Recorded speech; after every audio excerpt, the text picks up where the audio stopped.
Adams County Sheriff kicked down my door. Then I heard the glass break.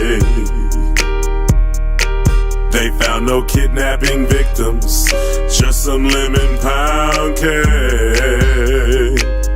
Mama's lemon pound cake. It tastes so nice. It made the sheriff wanna put down his gun and cut him a slice. Of what? Of what? Lemon pound cake. He wanna put down his Glock. Lemon pound cake. Trending on TikTok. Lemon pound cake. He's a family guy. Lemon pound cake. The munchies because he got high. Lemon pound cake. Pound cake. He's a Adams County Sheriff. He's hungry and he's big as hell. He was sniffing for weed. Then he smelled another smell. What was that? Mama's lemon pound cake. It tastes so nice. It made the sheriff wanna put down his gun and cut him a slice. Of what? Of what? Lemon pound cake. He wanna put down his Glock. Lemon pound cake. Trending on TikTok. Lemon pound cake. He's a family guy. Lemon pound cake. The munchies because he got high. Lemon pound cake. Pound cake. He sees my cake and my porno mag call boom boom. Something happened to his camera on the way to the evidence room. Mama's lemon pound cake. It tastes so nice. Make the sheriff wanna put down his gun and cut him a slice. Of what? Of what? Lemon pound cake. He wanna put down his Glock. Lemon pound cake. Trending on TikTok. Lemon pound cake.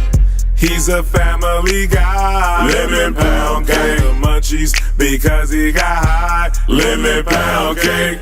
Pound cake. Lemon pound cake. He wanna put down his Glock. Lemon pound cake. Trending on TikTok. Lemon pound cake. He's a family guy. Lemon pound cake. The munchies because he got high. Lemon pound cake. Pound cake.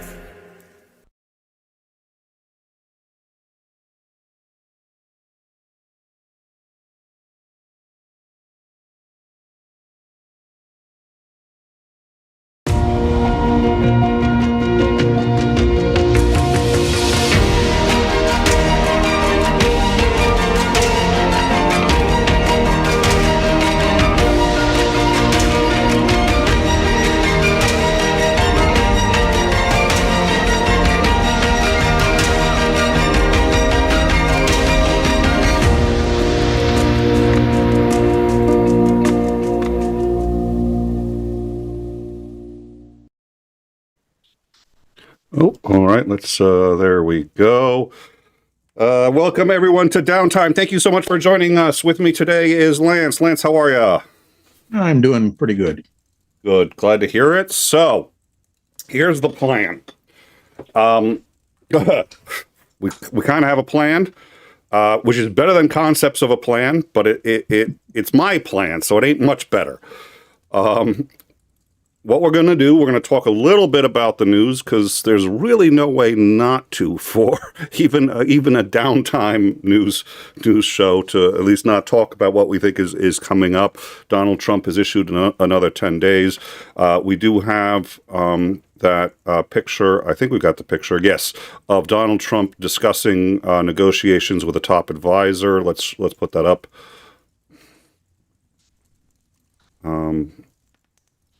So that's Trump having discussions about these negotiations, which apparently have been going so well that we're going to give them another 10 days where everything's just going to keep going as is. Then we're going to talk. I find it interesting that he said this after immediately rejecting out of hand the Iranian list of demands. Said that we're having a negotiation, or? Well, no, I mean, negotiations are going so well, we're going to give it 10 more days after he said, well, these are completely unacceptable. Yeah.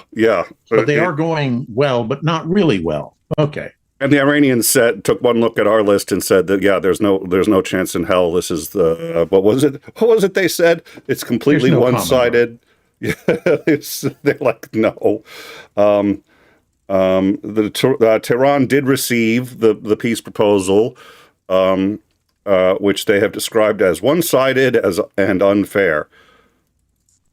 Yeah, well, that's basically the same way Stormy Daniels put it. It's as good as you're going to get. Anyways, so what we're going to do is, after we do that, which hopefully isn't going to go more than about 5 or 10 minutes, we're going to talk about free speech in general and a very specific case that has occurred. It ended about a week ago, the Afroman case. It's interesting for a lot of reasons. It's the first time I have ever heard of individual police officers suing for defamation.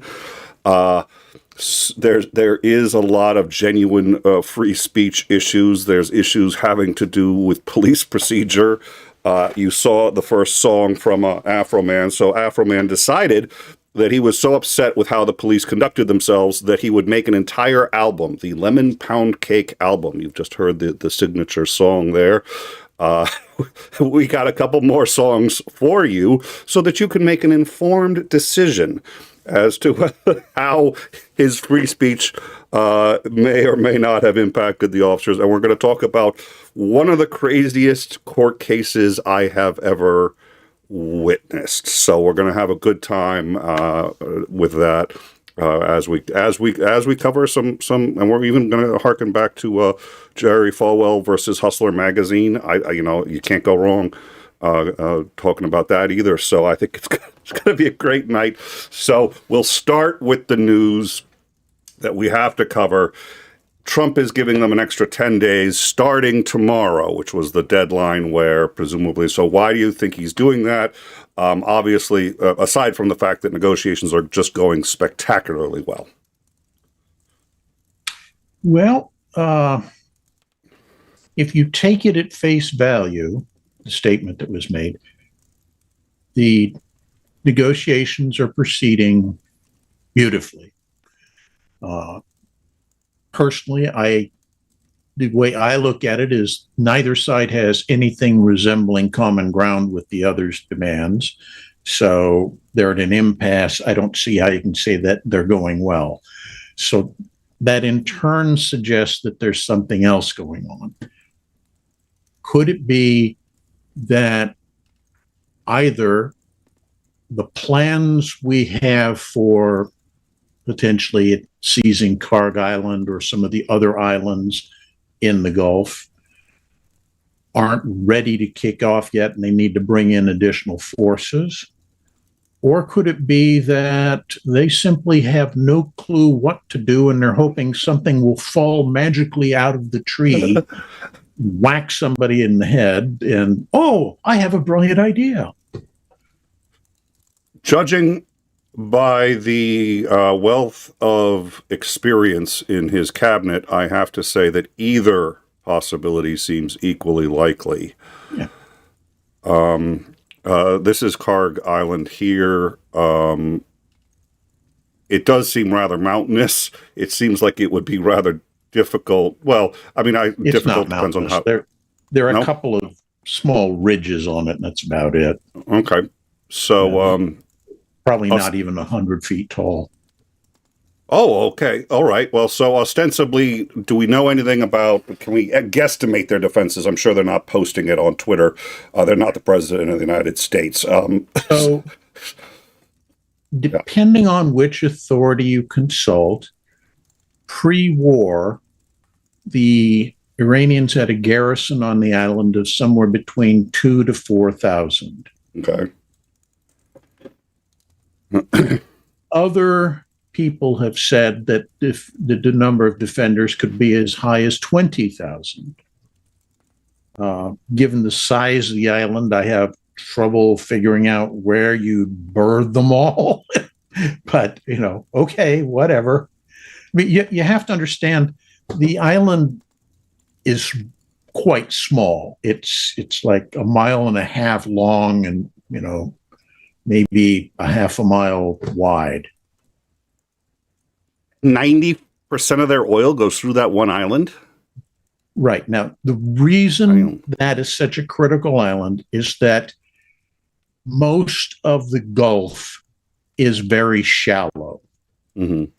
And super tankers, hard as it may be to believe, are rather deep draft. So you couldn't really pull the largest modern super tankers into any of Iran's ports.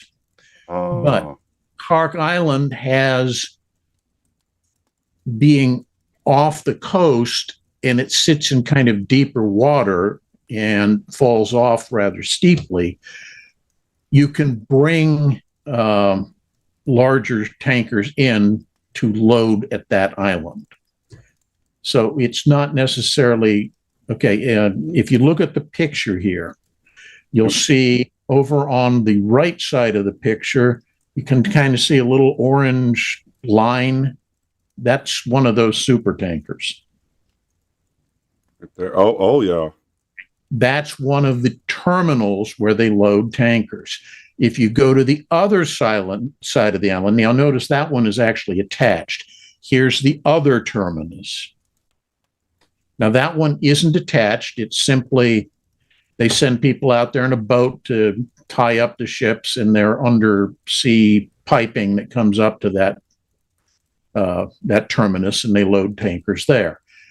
So theoretically, you could probably have between, 4 to 10, depending on size, tankers all taking on fuel at the same time here. And if you look at the island, all of those circles, those aren't crop circles. No, those are oil storage tanks. So those things get pumped full of oil, and then the oil is transferred from those tanks on board the tankers. So if we take this, we control, and you had suggested this, that, we take this and we basically then have a bargaining chip for negotiating right. with, yeah.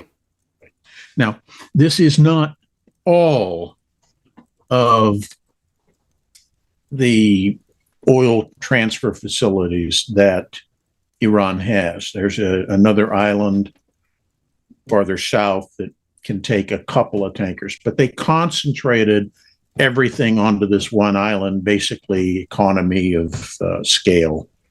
You don't have to build fantastic facilities and infrastructure on multiple islands if you just build it all on one island. And it's also closer to the areas that they get the oil out of, so the transfer distance is less. That's why it's important. So Trump knows this, the administration knows this, they've kind of hinted at it. Actually, I think they've outright said they could take it at any time, which is a great way to let the Iranians know so that they can start mining it, which is what they've been doing with anti-personnel and anti-armor mines.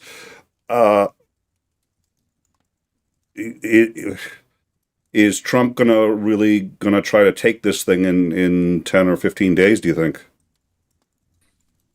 Possibly, but I think depends on how robust the defenses are and how well they believe they've knocked those defenses down with pre-attack bombardment. Mm. And I'm not trying to compare these two, but I'm just, as a for instance, when we invaded Iwo Jima in World War II, they had a preparatory naval bomb and air bombardment that went on for days. The invasion command, the ground force commander wanted it to go longer. The naval commander didn't want to take so long because he was worried about enemy attacks, so he found in the area for that long. Mm. But days-long bombardment constantly. And when we landed, the Japanese defenses pretty much had been, I won't say untouched, but had not been sufficiently reduced that it made much difference in the extremely high casualties that we took taking the island. Mm. So if we assume we knock out all the defenses on the island with our air bombardment and then start putting troops across the beach and suddenly find that, well, the bombardment wasn't as effective as we thought, you end up with the same kind of situation where you end up taking large level of casualties to secure the island. All right. And yeah. to make clear, this is not take the island and we get all this oil that we can now sell for, the orange one's personal bank account. Because there's no oil on the island except what they pump to the island. Yeah.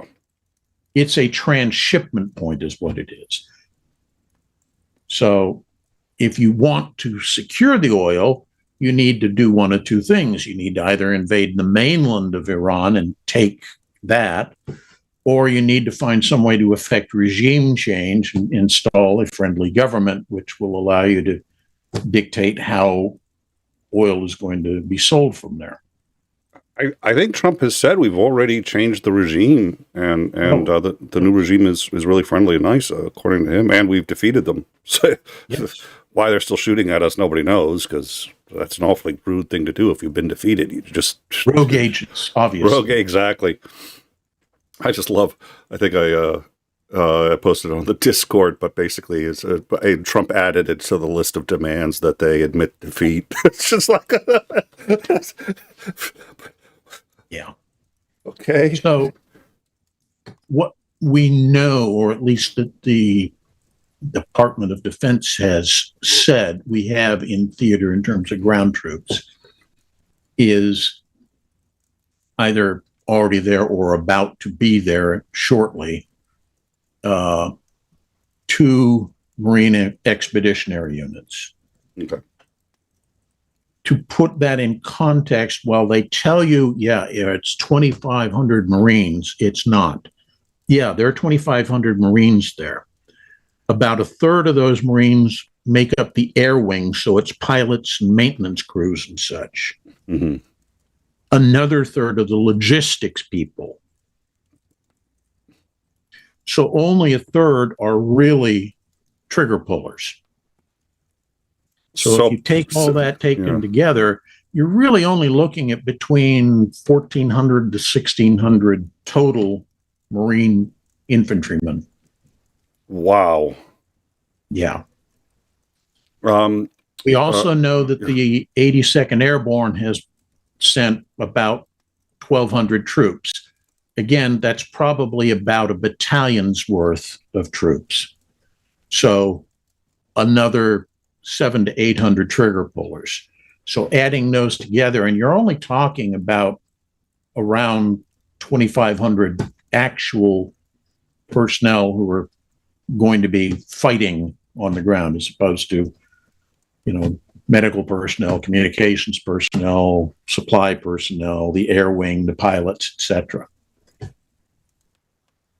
And if we even go back to the conservative estimate of what's on that island, which is between 2,000 to 4,000 Iranian troops, yeah, and we're only putting about, let's say, 2,500 on the island. And typically, the argument is you need to have a 3-to-1 superiority. It's not necessarily numeric, qualitative factors into that. But still, are American troops 3 times better than entrenched and enemy troops, and that's assuming the lowest level of enemy troops that potentially are on the island. Because some estimates have said that there are as many as 20,000 Iranian troops on the island. So you see why I look at this and go, if we're asking for 10 more days to expire, so let negotiations run their course, my gut instinct is to look at that number and say that's probably about how long it would take to fly in the remainder of a brigade for the 82nd Airborne, to have them ready to go in, which arguably kind of doubles the number of American trigger pullers you can put on the island. Yeah. So that may be why we're pausing for an additional 10 days. So either that, or as they're waiting for a miracle, which isn't likely to happen. So either escalation or things are just going to continue until now. Israel has said too that they really have no interest in negotiations, and that if Trump negotiates, he's negotiating on behalf of the U.S., so he can only end his half of the war. So whatever, I seriously think that at some point, that's going to be what's going to happen here, is he will declare victory. Yep. And everything will stop at his end. Yep. And we will conveniently look askance and ignore the fact that Iranian drones and missiles are still landing on our Gulf allies. And in fact, we'll call them terrorists. Huh? We'll call them terrorists because they're attacking us when the war is over. Yes, exactly.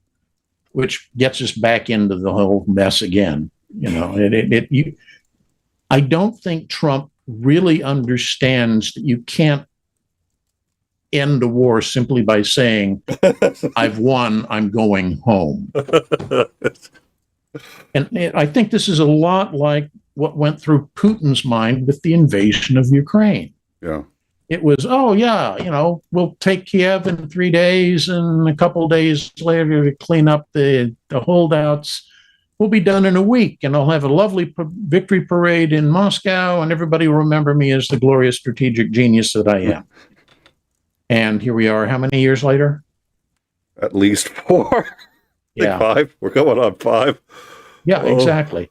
And I think that's the same level of the strategic thinking, for lack of a better word, that went through Trump's little beady pea-sized brain. Because, you know, I'm sure he looked at what we did with Venezuela, and it's like, oh, you know, all I have to do is take out the leader and everything falls into place for me. In the future, they're going to call it Venezuela syndrome, where, like, you know, you have one success and you think that everything's just going to go that way, that's the norm. Like, he could just take any country he wants. Yeah, I was thinking China's kind of in the way. Why don't we just go in? Yeah, and I sincerely believe that a lot of this is Netanyahu's fault. I think he knows how to lead Trump around with a, you know, chain in his nose. He just... Oh, I don't think you need a chain in the nose. I think like the McDonald's apple pie, just wave one of those in front of him. That's how gullible the guy is when it comes to Netanyahu. He thinks Netanyahu is, I don't know, the second coming or something.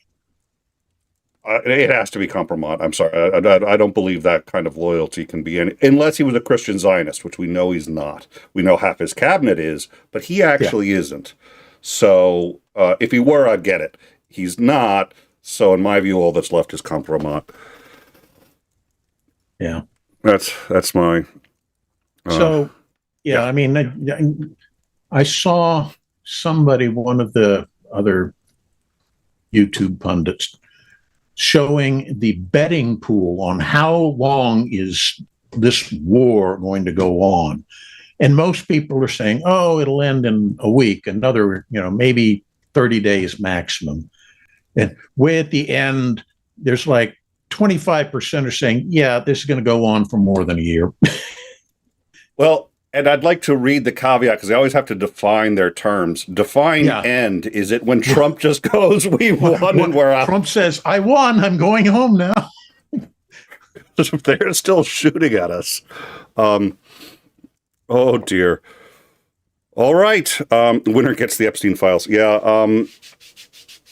Yeah. And we definitely need to. There's been Iran's been making a whole bunch of AI memes, and I'm a little conflicted about them because we are at war with the country, and but we absolutely violated international law in going to war with that country, and we're unfortunately the bad guys in this situation. But still, posting their memes around. But they're funny, and they do a pretty good job. And there's a recent one. I think it's in the memes section. So come join us on the Discord, and you can see some of and they're good about, like, it's just propaganda. It's just Lego Trumps running around trying to hide the Epstein files by blowing up Iranian shit. It's just like, oh God, they know how to get us. They know our culture, which is really weird. I noticed they had a date on there too, and they did it the American way, not the way the rest of the world does the date first. So they did it day, month, year, which lets you know how well they've infiltrated people in this country. That's what scared me, which was because I was sitting there reading the date, and I was just like, oh, that date's done the American way. We are the only country in the world that does it that way. And it's a tiny thing, unless you've been to another country and really had to figure out why all the dates look wrong. And then you realize you're the only country that does it. But that means that, and they again, their emphasis on the Epstein files means they know how the Epstein files are going in the U.S. They know what the sentiment in the U.S. is. It's like, these guys know us. Yeah. This is unlike us and them. Trump is just like, who's in charge right now? How many layers deep have we? And it's just like, it's kind of embarrassing. Yeah. So the propaganda that they're doing is unfortunately really good, and it's funny. You wouldn't think, I don't know. I can't remember which network. It wasn't Fox, but it was some other right-leaning news organization. And they had their pundit going on and on about, I don't know why people are saying that we're not winning because we bombed everything. All our targets are destroyed. Their missile attacks are way down, and we've destroyed everything. And the Europeans who initially were saying they weren't going to help us are now saying, yeah, they'll probably send forces to help us keep the straits clear. And Mr. Trump is such a genius, and just going on. And I'm going, you really live on a different planet than the rest of the population, don't you?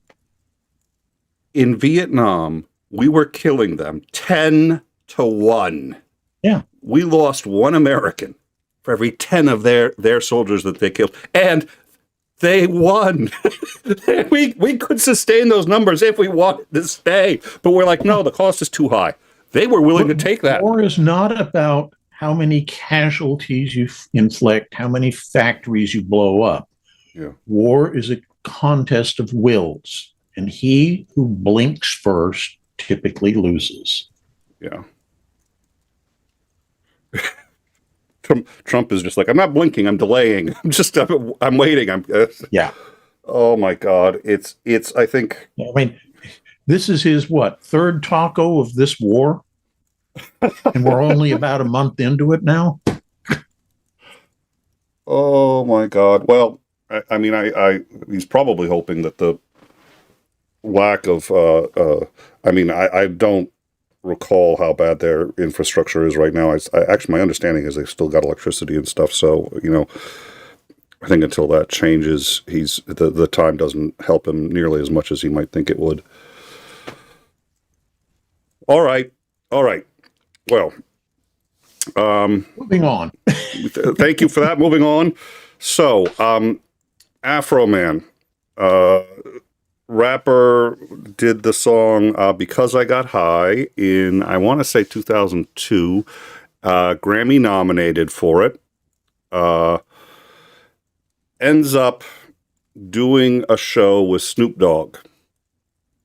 Has a suit, puts $5,000 into that suit that Snoop Dogg gives him because that's what he got paid for doing the show. Goes home, puts the suit up, goes to another show in Ohio. On his way back, and his kids call him and say the police have showed up at his house. They've broken down the door. They've got assault rifles. They've got the whole 9 yards. They're issuing a warrant. The warrant is for kidnapping and drug trafficking. He gets on his phone, which has access to his security cameras, and sure enough, there they are. Once they realize that they're security cameras, they cut the cameras. Now, what they later argue in court is that the reason they cut the cameras was so that they could take them and see if there was any drug trafficking going on there. But they failed to take them and actually left the cameras and all the equipment on his couch. They did find what they reported to be $4,000 in his suit pocket. However, it was supposed to be how illegal it is to have cash money in your pocket. Well, and the other problem is it was $5,000 that went in. So how is it that the sheriff said it was $4,000 that he counted out? Somebody had to buy the donuts. Yeah, exactly. Well, that probably, yeah.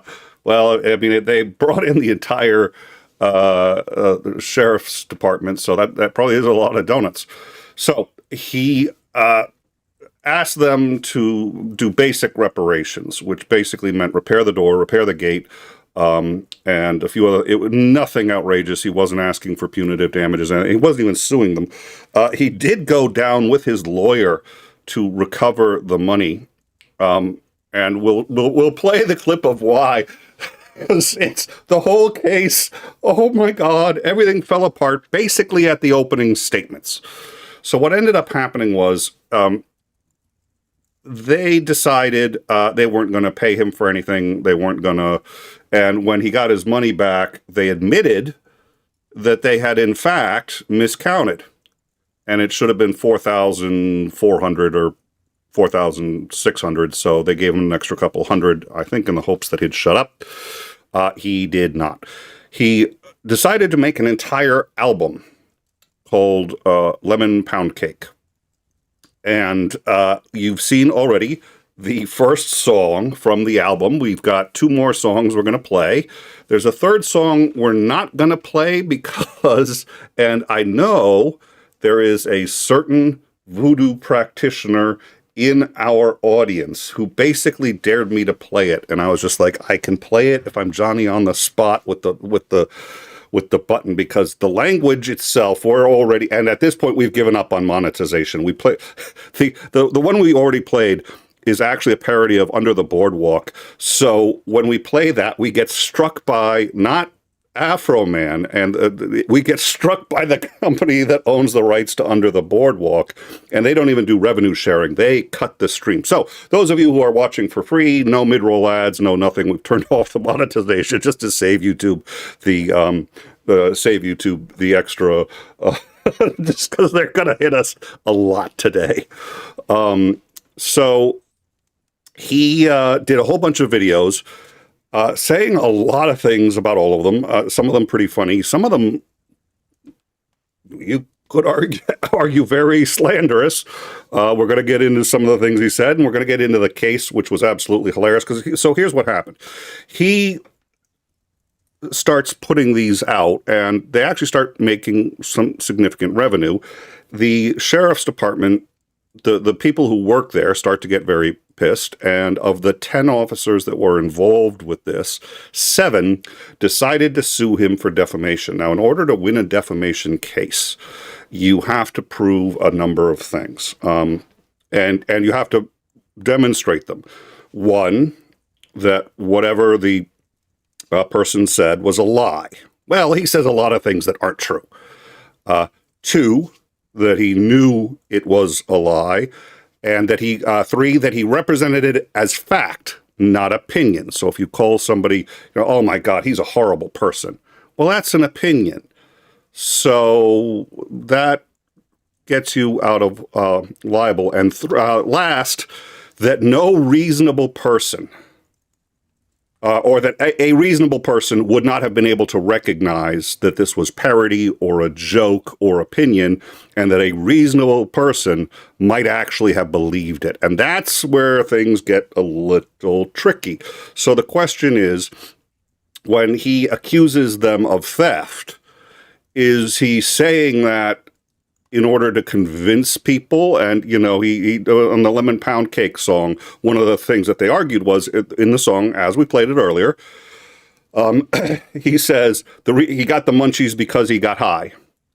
That line, because he got high, was part of the defamation suit. They said, well, you accused the officer of smoking weed. He doesn't smoke weed, so you lied about him.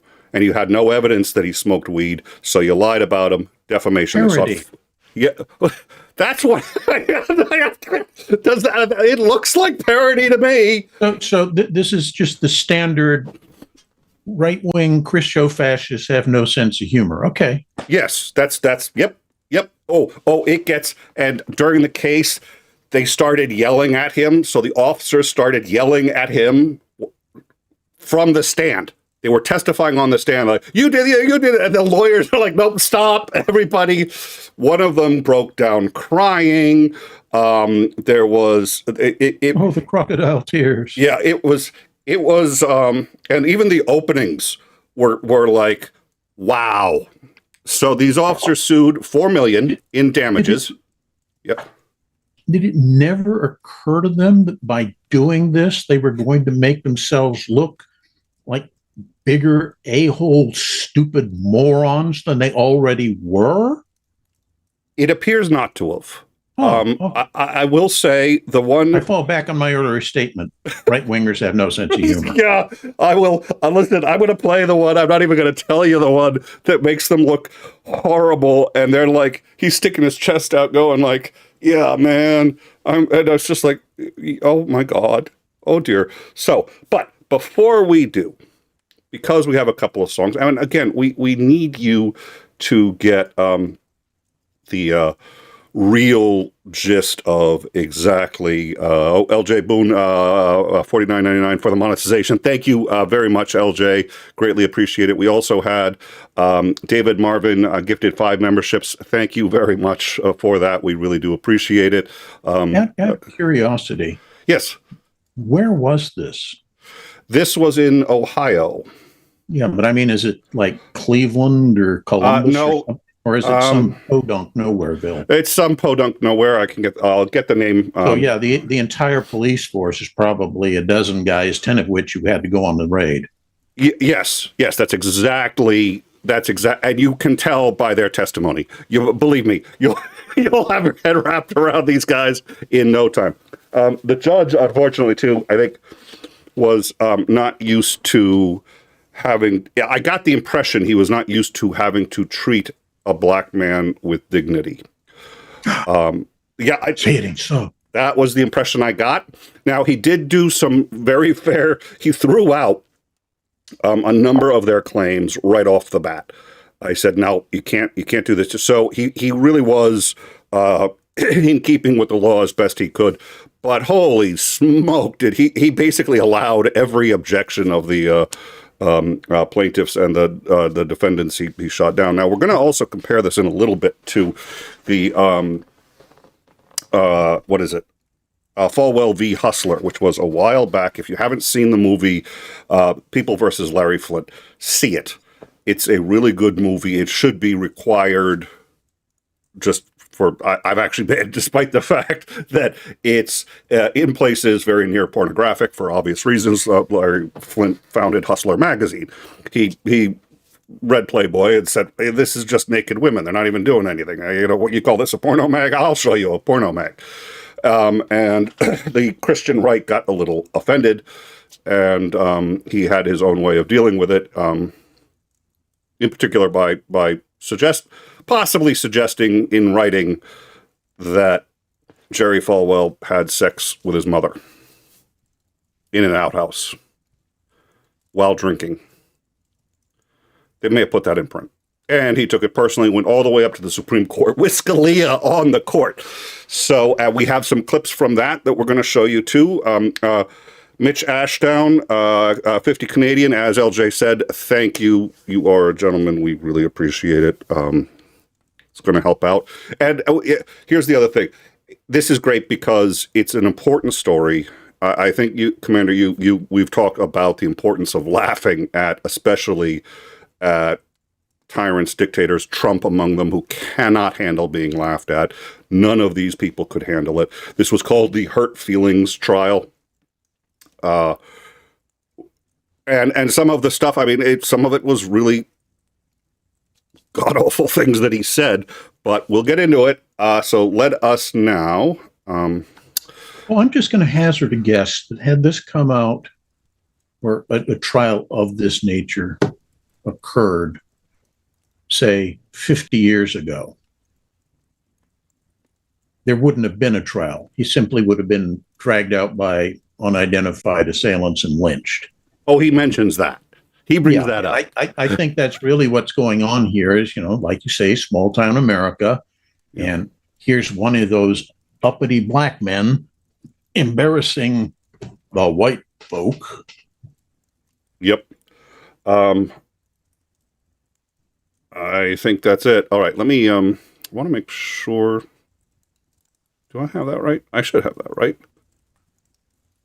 Yeah, this would be a great comedy movie. I guarantee you that there's probably one already in the works. Oh, somebody's got to be. All right, so we are going to play the second song from the Pound Cake album, which has, he mentioned this as he was testifying. It was like basically them suing him for defamation. So he is, even though he's the one who made the music, he's the defendant. The plaintiffs are 7 police officers suing him for $4 million for the damages that he caused. He broke up the marriage of one of them. Actually, I think he broke up the marriage of 2 of them. One of them he put into a mental hospital. One went into a mental hospital as a result of all of the stress and was never able to really get back to work. They should just emigrate to Russia, where it's all nice white guys. Nothing bad will happen. They'll treasure you. They won't conscript you and send you to the front. Don't worry. Oh, good. That's all just propaganda. Oh, thank you, Titan. Just made my day. Judge throws out the lawsuit Elon Musk filed against advertisers for boycotting the platform. Remember when all the advertisers quit? X, and he said he was gonna sue them. He did file the suit. That was a predictable ending, but at this point, I have no idea what's going to happen. So far, the only court system that's functioning is the superior lower courts. The Supreme Court is gone. There's some semblance of maybe at some point they'll start to think about maybe, but anyway, song. So let me, and then the other. Okay, we don't need to loop it. What we just need is to play it. Here we go.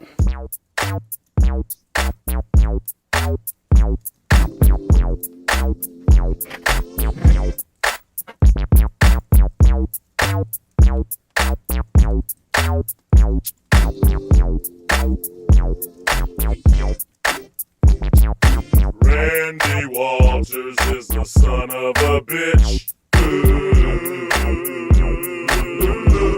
yeah. That's why I fucked his wife and got filthy rich. Ooh, yeah.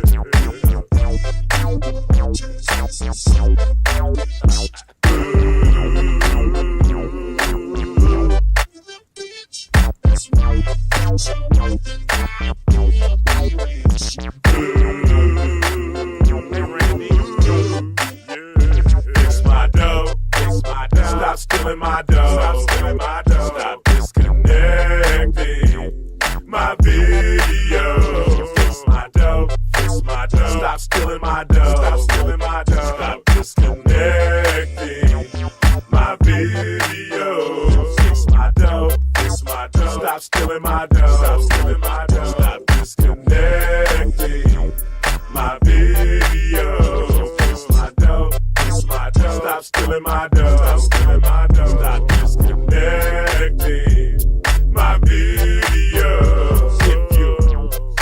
charges, let me know. If there's no kidnap victims, let me go. Stop cutting off my video, listening to that unconfidential hoe. Crooked Popo. Randy Walters is the son of a bitch. Ooh, yeah. That's why I fucked his wife and got filthy rich. Ooh,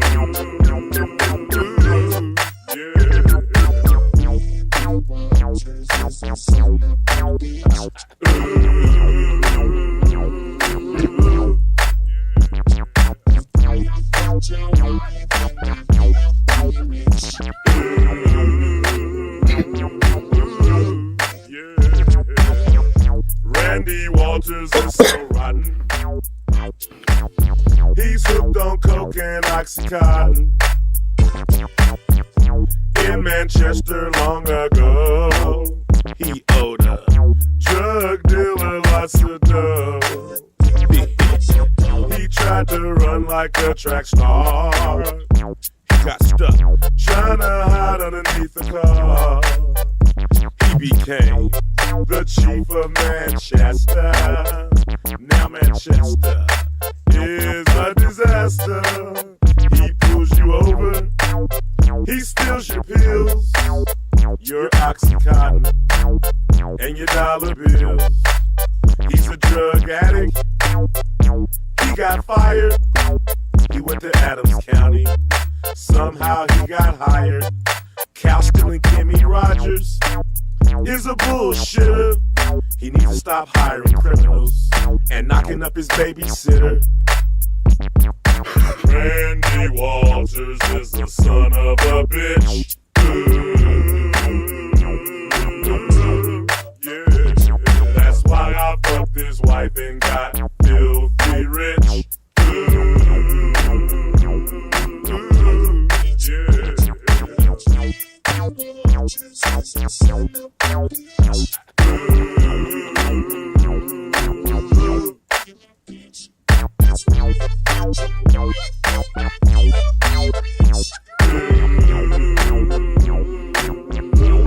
Hey Randy, fix my dough, fix my dough. Stop stealing my dough, stop stealing my dough. Stop disconnecting my video. Fix my dough, fix my dough. Stop stealing my dough, stop stealing my dough. Stop disconnecting my video. Fix my dough, fix my dough. Stop stealing my dough, stop stealing my dough. Stop disconnecting my video. Fix my dough, fix my dough. Stop stealing my dough, stop stealing my dough. Stop disconnecting my video. If you're pressing charges, let me know. If there's no kidnap victims, let me go. Stop cutting off my video, listening to that unconfidential hoe. Crooked Popo. My video camera. Oh yeah. Keep your fucking hands on my video camera. You motherfucker. You son of a bitch. You cocksucker. Stop hitting women at the stop signs. You know driving reckless punk ass son of a bitch. Oh yeah. Fuck you too. Don't you ever flip me off on my own surveillance system. You punk ass no good motherfucker.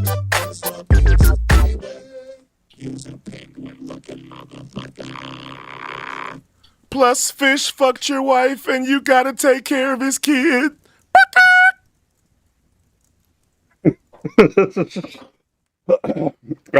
By that, I think what he was referring to was that he had adopted, his wife had kids from a previous marriage, and oh boy, he does not seem like a happy camper. I did fail to mention the original warrant was technically not bad. It depends on. I mean, it had a few issues. It was a confidential informant and it used the testimony of a confidential informant. And the problem with that is the judge signing the warrant can't verify whether or not the informant is credible or not. Now, in order to get a warrant, the bar is reasonably low, but it's not non-existent. And it turns out the confidential informant was, I don't know if it's his ex-girlfriend, but somebody who had an axe to grind with him personally, and just invented a whole bunch of stuff about him, drug trafficking, like huge amounts of marijuana, and also having a dungeon in his basement where he kept kidnapped victims. And it turns... Yeah. It turns out, if they had looked at the blueprints to his house... It's a little bit, this reminds me of Pizzagate. There's no basement in his house. Well, this is like the, sex dungeon in the pizzeria thing. Yeah. So, they didn't charge him with anything. He really loves that little meme. They did find a few loose joints, believe it or not. I don't know if they got returned to him. I guess it depends on whether or not those are legal or not. But no evidence. They did take the joints. They took the money. Let me guess, Ohio doesn't have a recreational use law. Probably not. They decided not to charge him with it. They wouldn't have gotten very far. And the reason is because it wasn't on the warrant. And that is a difference between the U.S. system. And we've talked about that before also with Andrew, former Prince Andrew, which is when you execute a warrant in England, if you find anything illegal, it doesn't matter if it was on the warrant or not, they can use it against you. In the U.S., we explicitly locked that out on the Constitution because of fears of abuse, the idea that you can just invent, I think he might be doing X, Y, and Z illegal, even though you've got no evidence for anything, and then you go in and then you find mountains of other things. He might have an overdue library book. We need to break into his house and search for it. Oh, look at all the things we found. Look at all the cocaine. Look at all the bingo. Exactly. So that was the example I was struggling for. That's a good one. So in the U.S. system, basically, they can find all sorts of illegal stuff, but if it wasn't listed in the warrant, they can't use it. They can still take it. They can impound it, but they can't actually use it. So any of the illegal, the marijuana that they found, if it wasn't sufficient to constitute trafficking, which it was not, they've got nothing. So this was a vindictive prosecution by a woman who somehow convinced them to keep her name out of it, and they decided this was serious enough that they went to a judge and said it's a confidential informant, but we know it's real, and then went with assault rifles, a riot shield, the whole 9 yards. That's the thing that gets me looking at the videos. It's like, what justification was there for going in with, maximum firepower? Was there any indication that the guy was, in possession of illegal weapons or was a violent criminal or something?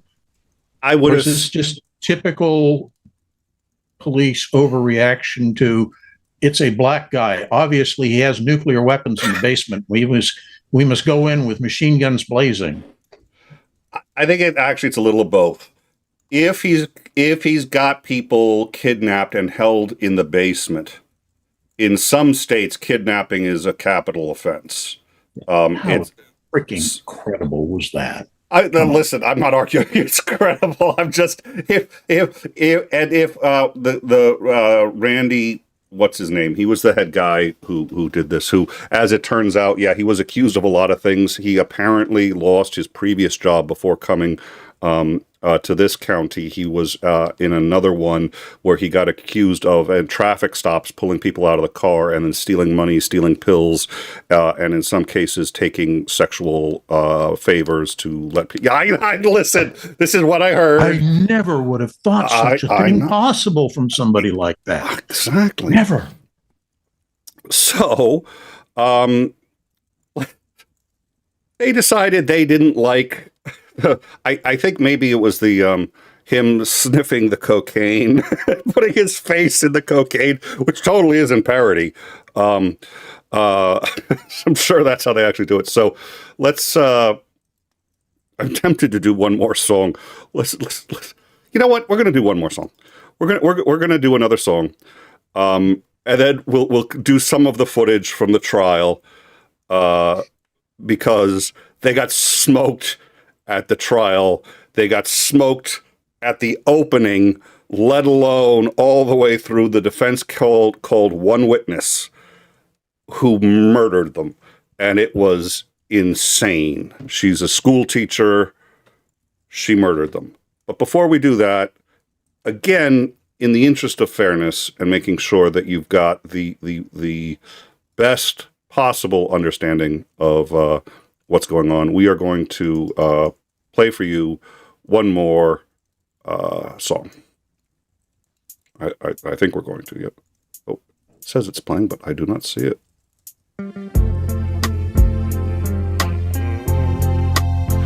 Oh, I think the video's bad on this one.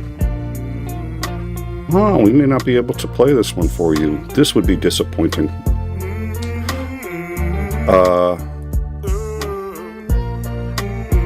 Here's what I'm going to do.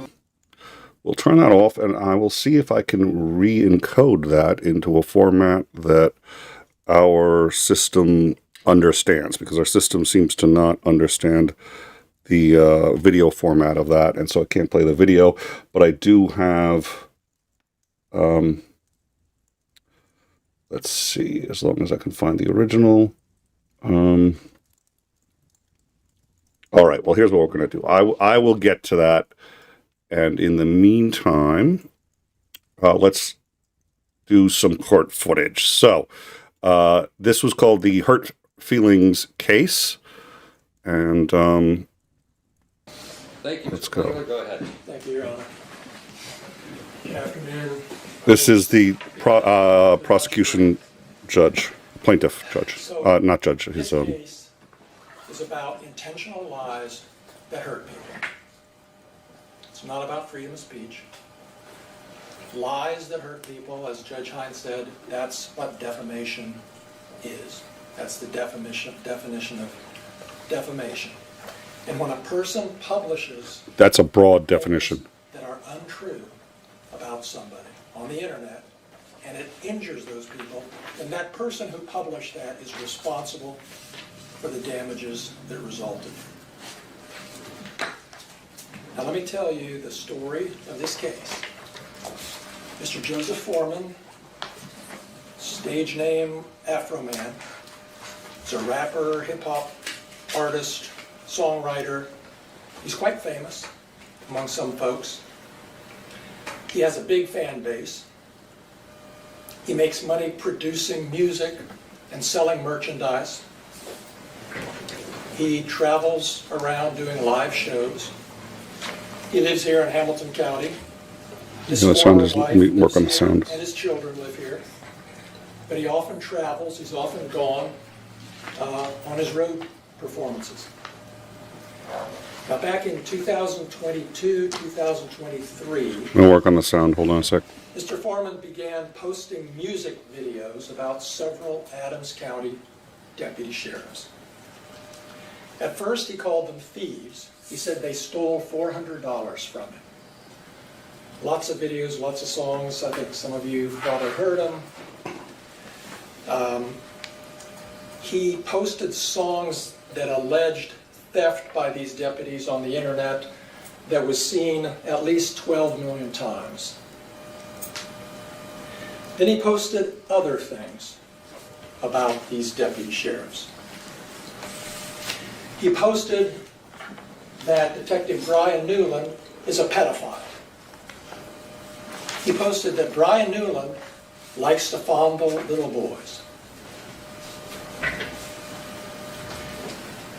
He took special interest in targeting the one female deputy sheriff in the department. White female, yeah. Lisa Phillips. A musical genre He that's posted that Lisa Phillips, explicitly anti-authority. and in fact, Lisa Phillips isn't really a woman at all. She's got a penis instead of a vagina. That's what he posted about her. Oh my God, he did not. That's not all. That's not all. She's had sex with my former wife. And a word I don't like to use, but you're going to have to hear it because it's all over the place. She eats pussy all the time. That's what she likes to do. Videos, Oh dear. posts, all over the place. Her daughter came home from school in tears because of what the kids were saying. All of these posts, Mr. Foreman knew they were untrue. And that's the actual malice that you heard about. He doesn't have to hate people. He doesn't have to anything else. If he knows they weren't true, that's actual malice. For public officials, he can't do that, and he did. Now, All right. So I'd like to point out a couple of things. First of all, that's actually the judge lowered the bar for on this, which was insane. It's not just actual malice, and in fact, we are going to cover the case Falwell versus Hustler magazine, where the Supreme Judicial Court, including Scalia, on an 8-0 vote, said that even with malice, even if the intent is to hurt or embarrass somebody, and we're going to play the clip that led to that part of that ruling. You can, if it's parody, you can do it. As long as nobody could possibly think, no reasonable person would think you were being serious. That's the bar, and this attorney is deliberately ignoring it. Now, when notice that the judge is ignoring all of this. When you see the defense attorney come up, the judge becomes one hell of a stickler for the rules. these deputies asked the defendant years ago to stop these posts, to take them down. He didn't. He ramped them up. Freedom of speech. I can say what I want. Worse and worse. You'll see what they are before the trial's over. Oh, yeah. Now, I'm going to ask you to come back with me to the summer of 2022. Adams County, here in West Union, here in this courthouse, the sheriff's office downstairs. There's a group of deputy sheriffs, several of them. A lot of them were raised here in Adams County, lived almost all their lives here.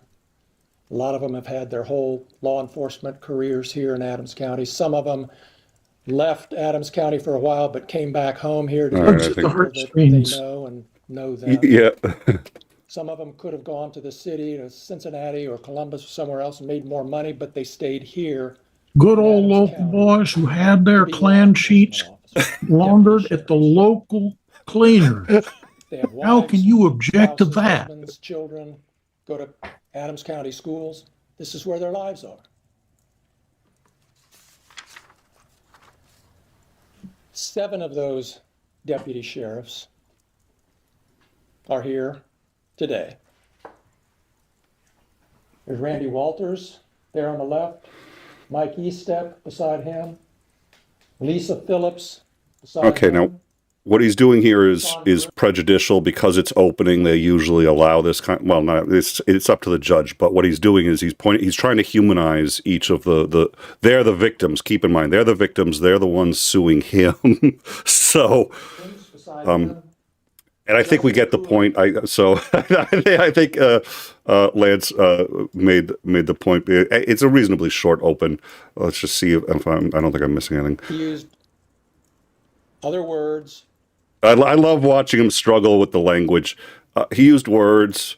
They were bad words. They were naughty words. He used a lot of naughty words that you shouldn't use in Ohio.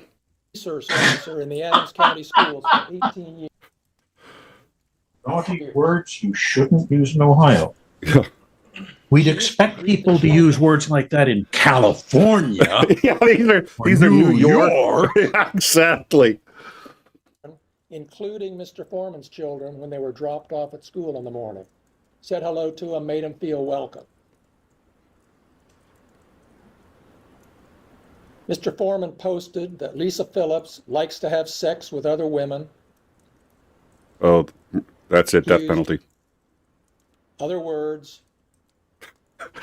She ate my ex-wife just like pizza. Pussy, pussy, pussy, eating, blah, blah, blah. Over and over, thousands of times on the internet. People saw it, people laughed, people from out of state, but people here in Adams County would sometimes yell at her when they saw her. Hey, Lisa Lickumlow Phillips, that was his nickname for her. Over and over. This has been going on for like almost 3 years now, folks. And it's taken a heavy toll on her.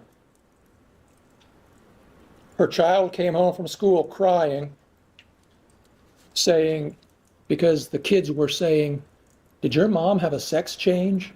Because of what they saw that he had posted. We asked him to stop. And I get that, you know, when your kids get involved and the kids are not public officials, but he didn't attack the kids. And this is going to get addressed in the trial. But this is a legit, in my view, point, which is, you know, the kids are going to hear about it and they're going to get hurt. Unfortunately, that is one of the prices you end up paying for erring on the side of free speech. It's just, and if we as human beings, you know, if kids weren't inherently cruel, it wouldn't be a problem. They are. I don't know what can be done about it. He doubled down. Oh, shock. Thank you, Judge. All right, so Out on call doing her duty, someone yells at her, "Hey, Lisa, look below." so there was an objection, I guess, and it was overruled because the lawyer for the white people is speaking. Calls her a thief. She's had to miss days of work because of the emotional upset. Her doctor has her on medication because of this, because of lies. Just Friday, on the eve of trial, he published the most egregious thing you can imagine. I don't know if any of you have seen it. I think you will in this trial. They will. It's basically pornography about Lisa Phillips. Yeah, we're not going to show it to you. We can't, even we have our standards. Also targeted Deputy Randy Walters for special treatment. In several videos seen by thousands of people, Mr. Foreman declares, "I used to fuck his wife. I used to fuck his wife doggy style." His daughter came home upset because the kids at school were saying, "Hey, is Afroman your father?" We asked him to stop. He didn't. He's still publishing. There's new videos today coming out. Go out and see them. Look, I'm going to do what I want. This was, by the way, all of this was aired. I apologize for the low sound quality. It's actually from the source. Apparently, when they streamed this, they only streamed the right audio. So we have half the audio signal to work with. This was out on ABC, CBS. A lot of local stations carried it. And if a local station carries it, you can find it on the internet. So people were watching this live on the internet. And he's like, oh, there's a new video. It's oh my God. Justin Cooley was targeted by Mr. Foreman as a thief. Sean Cooley, Mike Eastep, and Sean Grooms all suffered by being called a thief. They're sheriffs. They go to people's houses to do things. Hey, you're going to steal my money too? Their reputations have been damaged. It's harder for them to do their jobs. You'll hear all the evidence. That's what this case is about in terms of the facts. At the end of the case, you'll have to decide if Mr. Foreman should be held responsible for what he's done. That's what the case is about. Should he be held responsible? I indicated during our jury selection process the kind of damages we're going to be asking for, the non-economic, the value damages. You'll hear all the evidence. You'll have to decide, how bad was this? I think you're going to decide it wasn't just a little minor, said something bad about you. It was about as bad as you can imagine. All right, for these deputies. Here we go. Let me move forward on this. So we're going to see. Damages been done to these deputies that have spent their careers defending this community. Okay. From there, This is his attorney, which you couldn't write this. You couldn't make this up. I like what you said, Lance. And he mentions this too, which is the format is actually, the whole history of the format is about countering oppression. I mean, that's exactly what. Oh dear. Okay. What's legal? What's moral? What needs to be done to make up in some way for what's been done to these deputies that have spent their careers defending this community and living in this community. That's all I have. Thank you. Good morning, ladies and gentlemen. I'm going to reintroduce myself. My name is David Osborne Jr. I represent Joseph Foreman. Let's go by the stage name Afroman.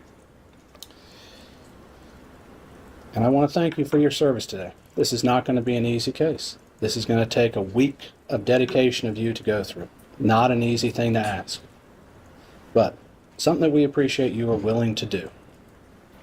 This case is about the freedom of speech protections contained within the First Amendment of the United States and the Ohio Constitution. It is about an American citizen's right to make... You could see the judge watching him like a hawk. Watch the judge. He's watching him like a hawk as he starts, and he's taking notes as to the mistakes so that he can correct them later. This is not going to be an easy case. This is going to take a week of dedication of you to go through.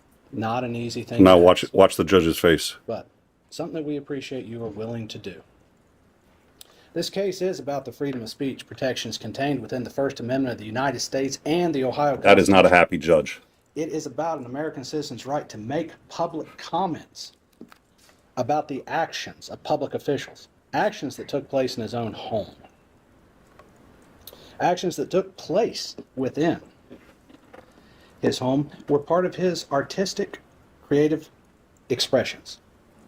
And Americans maintain a right to criticize, to mock public officials. And that includes law enforcement officers. On August 21st of 2022, Detective Brian Newland drafted a search warrant. That search warrant was based upon an interview conducted with a confidential informant. That confidential informant gave Mr. Newland information. He put it in a search warrant, and then he went and he saw Judge Roy Gabbard, and Roy signed it. From there, they went to execute that very same day. Officers from the Adams County Sheriff's Office, 7 of the 10, descended upon Mr. Foreman's residence with a hastily prepared search warrant. For a man who's famous for a song that said, "I got high," the amount of force used was excessive, to say the least. After all, based on the song, a bag of Doritos would have been enough to take him out. But they deemed it necessary to not only go to his residence with assault rifles, body armor, and even a riot shield to execute their search warrant. And all that led to a destructive search of Mr. Foreman's residence. Deputies searched Mr. Foreman's home, every one of his outbuildings, behind the couch, under the hood of a car. And you know what they found? A couple little joints, which, let's face it, because I got high, that was expected. And then they found cash.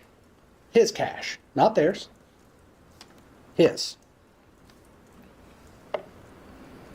They seized all that. It was cataloged, returned to the office by Brian Newland. Newland then does what's required by law. After you search, you have to return a thing to the court that says every single thing you Okay, I think I'm gonna skip lawsuit. this. He does. Newland did what he's done through his entire career. Oh, okay, yeah. He took his life experiences and turned them into music, social commentary and artistic expression. After all, one only need to look at the song Because I Got High. The lyrics are there. I was going to clean my room because I got high.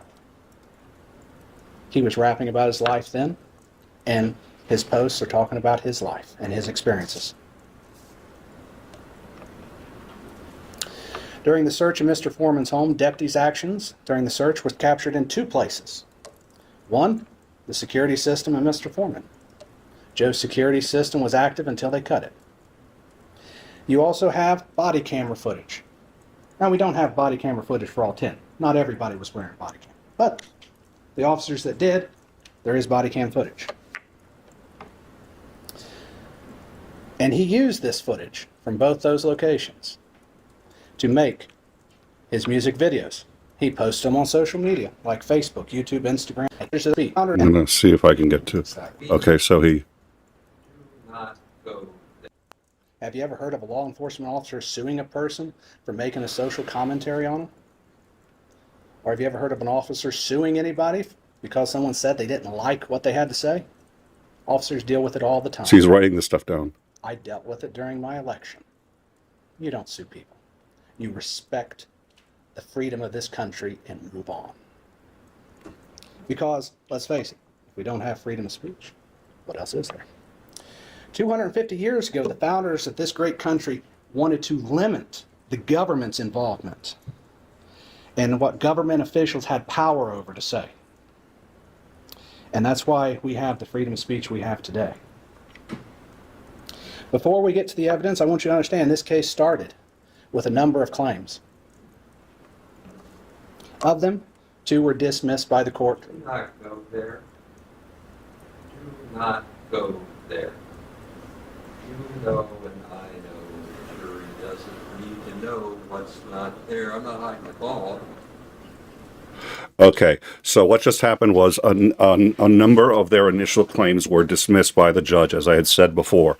So at least he seems to be following the law, although he's raised the bar for the defense that they have to clear to get through this in terms of I mean, he let the prosecution say, listen, if he meant to cause any harm. If even humiliation is a harm, embarrassment is a harm. Any speech that criticizes anybody is going to embarrass them.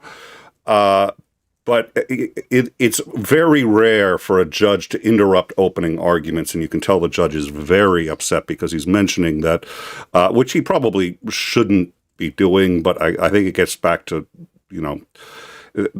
whether or not there were previous charges that got dismissed, probably isn't relevant, but it's an opening argument. He's allowed to actually make an argument during the opening regardless. Anyways, you can tell the judge actually takes it personally as if he's doing something wrong, which in my view is a little projection. He's like, I'm not playing hide the ball here.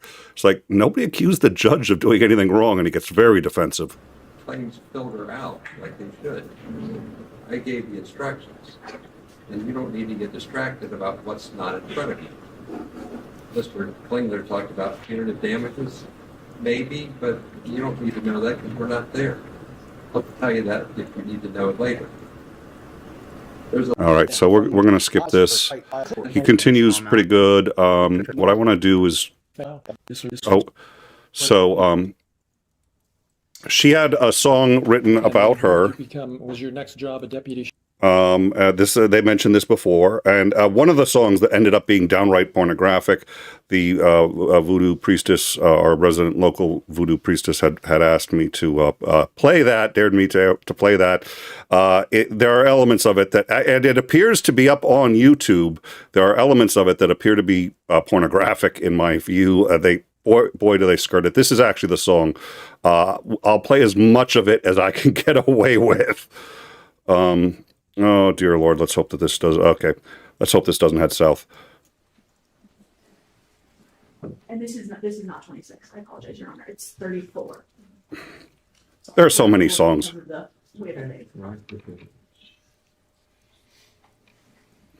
34. Now, she breaks down crying during this. This camera angle, I think, does not show it. Your Honor, my objection would pertain to Exhibit 34, just for the record. Did you see this already, Mr. Osborne?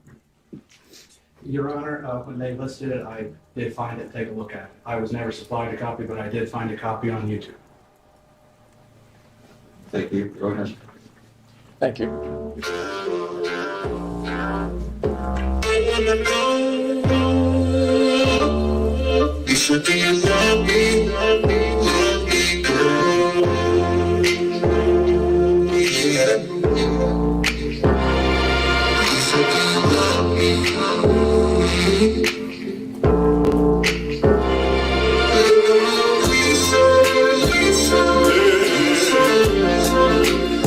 I want them all.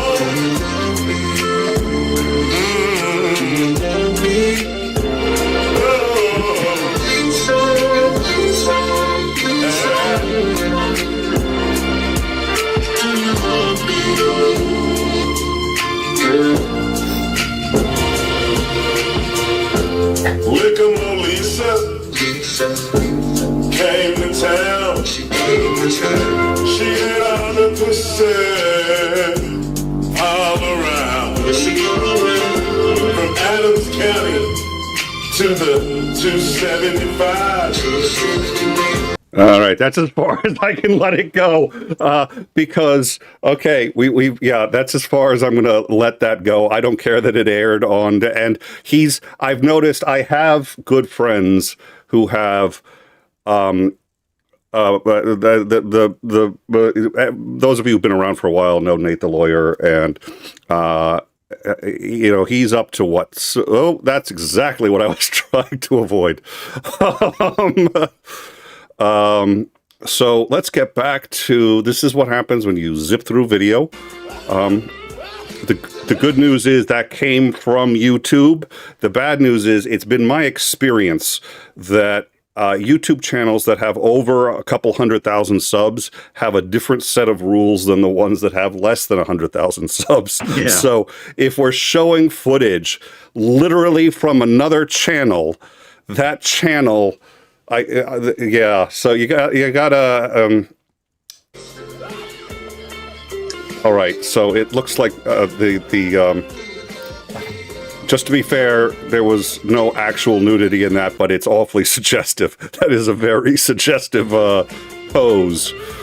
Now, during the deposition, she cried. She cried during the airing of this. That was the first day. There's actually 3 days. I'm going to start to speed this up because I know what I'm going to do really is just get to...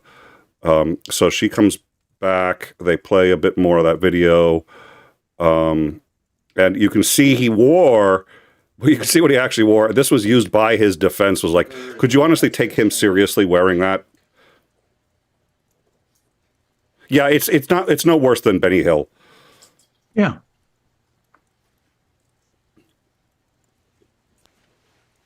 Okay, let's see. Do we actually get the right channel now? Let's see if I can get the fight between him and the officer. What were you going to say? Let me mute this for a second as I scour the I was just video. going to say, is it offensive? Yeah. Bad taste? Yeah. But does it cross the line into illegal? I don't think so. So, the only one that might have was where he called someone a pedophile, but I'll get into what he said on that. And rightfully so. I mean, a lot of these accusations were serious accusations. This wasn't a fun thing. People were mad and they had a right to be mad. The audio here is worse. Was Mr. Foreman.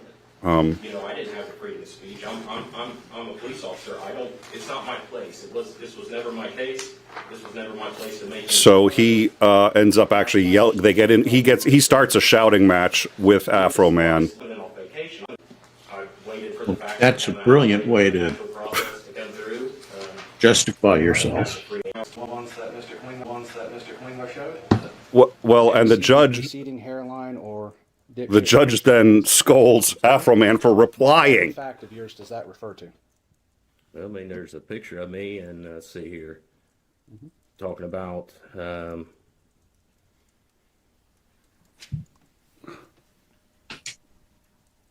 See, I wouldn't trust him with methamphetamine crack ass alone in my house. So, I find that pretty insulting. so that statement is what you're suing on. Well, no. I told you this is one of many. Well, and that's why You we're trying to you find. keep trying to make it singular. I'm telling you it's not singular, it's plural. Okay, and so one of them is dipshit, one is receding hairline, Yep. and the other is meth heads. Yes.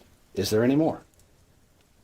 Well, when he's sitting there making accusations against the organization that I, at that time, was working for, destroying community trust, all based off of a lie, that's what. So it's 20. Every time you leave somewhere, something is sealed, because sometimes, I mean, that's an unrealistic expectation.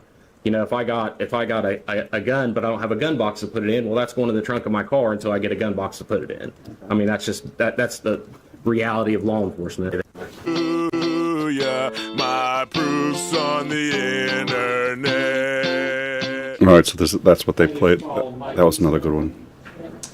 All right. Let's see. I'm going to skip this guy for skip him. This is. Go all the way up to. This gets pretty graphic, and so I want you to be prepared for this. What ended up happening to this man, and this is where we have to talk about, you do have to prepare for some consequences. This is the man who allegedly ate the pound cake. Yes.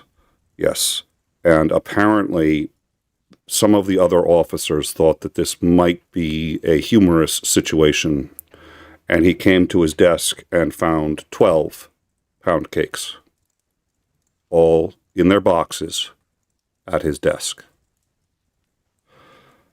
To make matters worse, people were leaving pound cakes in his car, at his doorstep.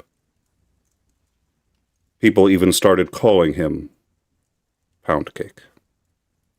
So if you don't feel like you're prepared for that level of hostility, you might want to skip the next piece. Eastern Ohio, on the Pennsylvania border. And when I walked into the deputy's room up there to talk to them, they all knew me, all knew that I'd been called a thief, lemon pound cake. You know, it's everywhere. You can go anywhere, and if people recognize you, they start that stuff, whether they're being sarcastic or what. But And has your image, your face been posted on some of these posts along with, or in the context of the... Let's see if we can get to the pound cake, because we're going a little long, and there's one other thing I want to get to. I think I can play the other song.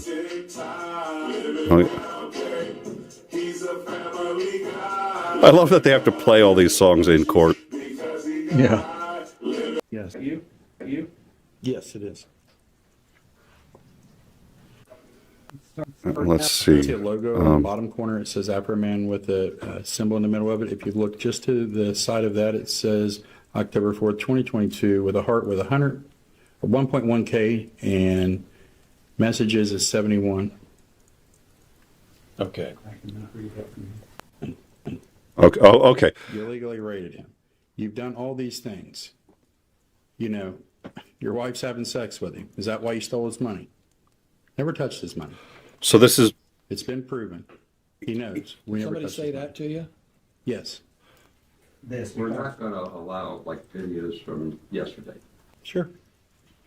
All right. So let's see. You have to go through false light first. So does it paint you in a false light? Yes, that my wife is cheating In the movie? Okay. So here we go. This Obviously, is... the character in the movie. Yeah. I have never in my life seen testimony like what you're about to see before. We all know who this officer is. We saw him in the previous video. This is why I showed you the video. I did not show you the video for comedic reasons or to offend anyone. It was newsworthy. You now see him here. Let's listen to how he was.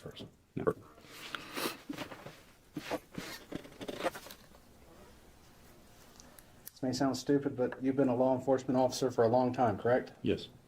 You've been called many derogatory names, correct? Over the years. You've been called a son of a bitch before, correct? Not published, but yes. Okay. You've been called other things even worse, correct? I'm sure over the years I've been called many things. It'd be fair to say that during those years, people probably said bad things about you and your family also. You know, I honestly can't remember bad things being said to my family, but I can remember bad things being done to them. Do you believe everything you read on the internet? No. Do you believe everything you read in the newspaper? No. You probably tell your kids, don't believe everything you hear, right?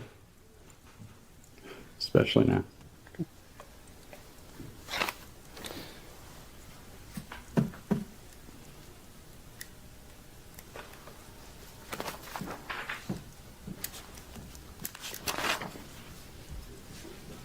So, are you testifying and claiming that because Mr. Foreman called you Gomer Pyle, you've been painted in a false light with the public? I'm not taking it one at a time, so I'm going to get to the it. Gomer Pyle? Yes. I'm not claiming that, sir. Okay. You're not claiming that being called a son of a bitch is a claim you're pursuing, that Mr. Foreman's called you? Correct, sir. Being called Beetle Bailey, you're not claiming that is part of defamation proceeding on that, correct? Correct. Okay. And neither one of those three statements have painted you in a false light, correct? Correct. Okay. Well, I mean, it depends. I mean, it paints you in a different light than what you are, but correct. That would be false light, but okay. So you're solely being painted in a false light due to Mr. Walters saying he had sex with your wife? Mr. Walters does have sex with his wife. Mr. Foreman doesn't. Good catch on that. Yeah. So, Okay, he's riding high. that is the Knows what he's doing. Statement is that he said he had sex with your wife, Yes. and that's painted you in a false light. It's caused tremendous pain in my life. I'll get to that. We have to go through false light first. So does it paint you in a false light? Yes, that my wife is cheating on me with Mr. Foreman. But we all know that's not true, correct? I don't know.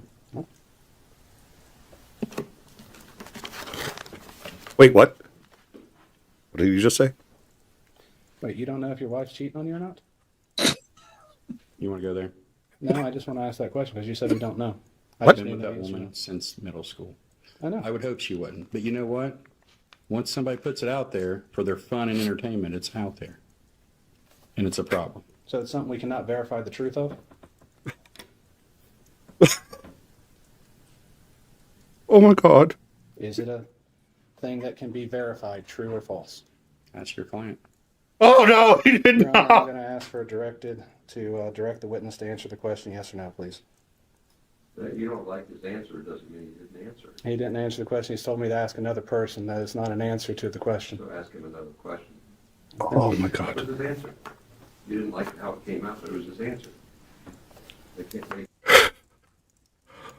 Wow. Okay, I just have to take that down for a sec. Okay, so basically, you don't know if he's, so it's either, it can't be, the whole, it has to be a false statement. He's like, well, it might be true. It's like, I don't know. Oh my God. You don't know if he's having, you want to go there? It's like, well, no, I was assuming he didn't.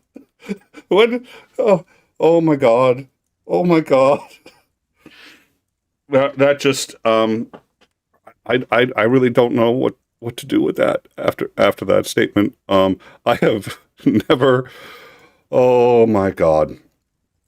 All right, so let's go. We're gonna play about 5 minutes of. We're gonna play about 5 minutes of Afroman. No, you know what? Before we do that, I did get what I think is gonna work for us to play and listen to the final song that we feel you need to hear in order to have a fair and full understanding of what's going on. So let's give this a shot. Hopefully you'll be able to hear it.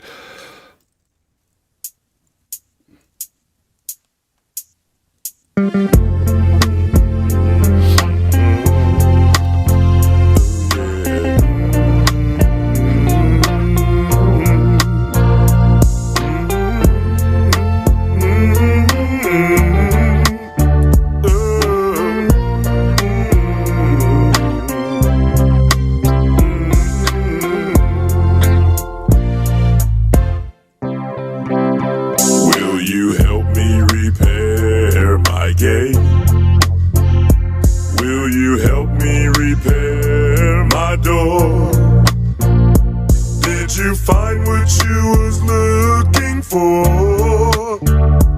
Will you help me repair my gate and door? Would you like a slice of lemon pound cake? You can take as much as you wanna take.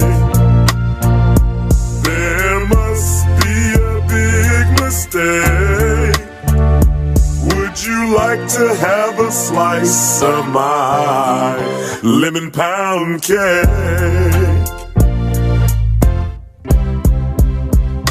The warrant said narcotics and kidnapping. The warrant said narcotics and kidnapping. Are you kidding? I make my money rapping. Why does the warrant say narcotics? Well, I know narcotics, but why kidnapping? Let me ask you something, officer. Any kidnapping victims inside my seat pockets? Are there any kidnapping victims inside my suit pockets? You crooked cops need to stop it. There are no kidnapping victims in my suit pockets. Let me ask you another question. Is there 1,000 pounds of weed in my suit pockets? Is there 1,000 pounds of weed in my suit pockets? You crooked cops need to stop it. There's not 1,000,000 pounds of weed in my suit pockets. Let me ask you something else. Any kidnapping victims inside my CDs? Any kidnapping victims inside my CDs? The Adams County Sheriff Department, you can get these. There are no kidnapping victims in my CDs. How many pounds of weed are inside my CDs? All right. How many? So let's we're going to hear from him, and then we'll get to the final stage. So this is Afroman testifying in his own, and his oh my God, he was, I thought, amazing on the stand. So let's hear from him. And since this is quiet, actually, I may try a different method and see if this works. Hold on. I'm going to try, put this up. This may be louder. For the record, would you give us your name, please? My name is Joseph Edgar Foreman. You are known under the stage name as Afroman, is that correct? Yes, sir. And you create music videos and do performances, is Yes, that sir. right? How many states of the United States have you performed in, do you think?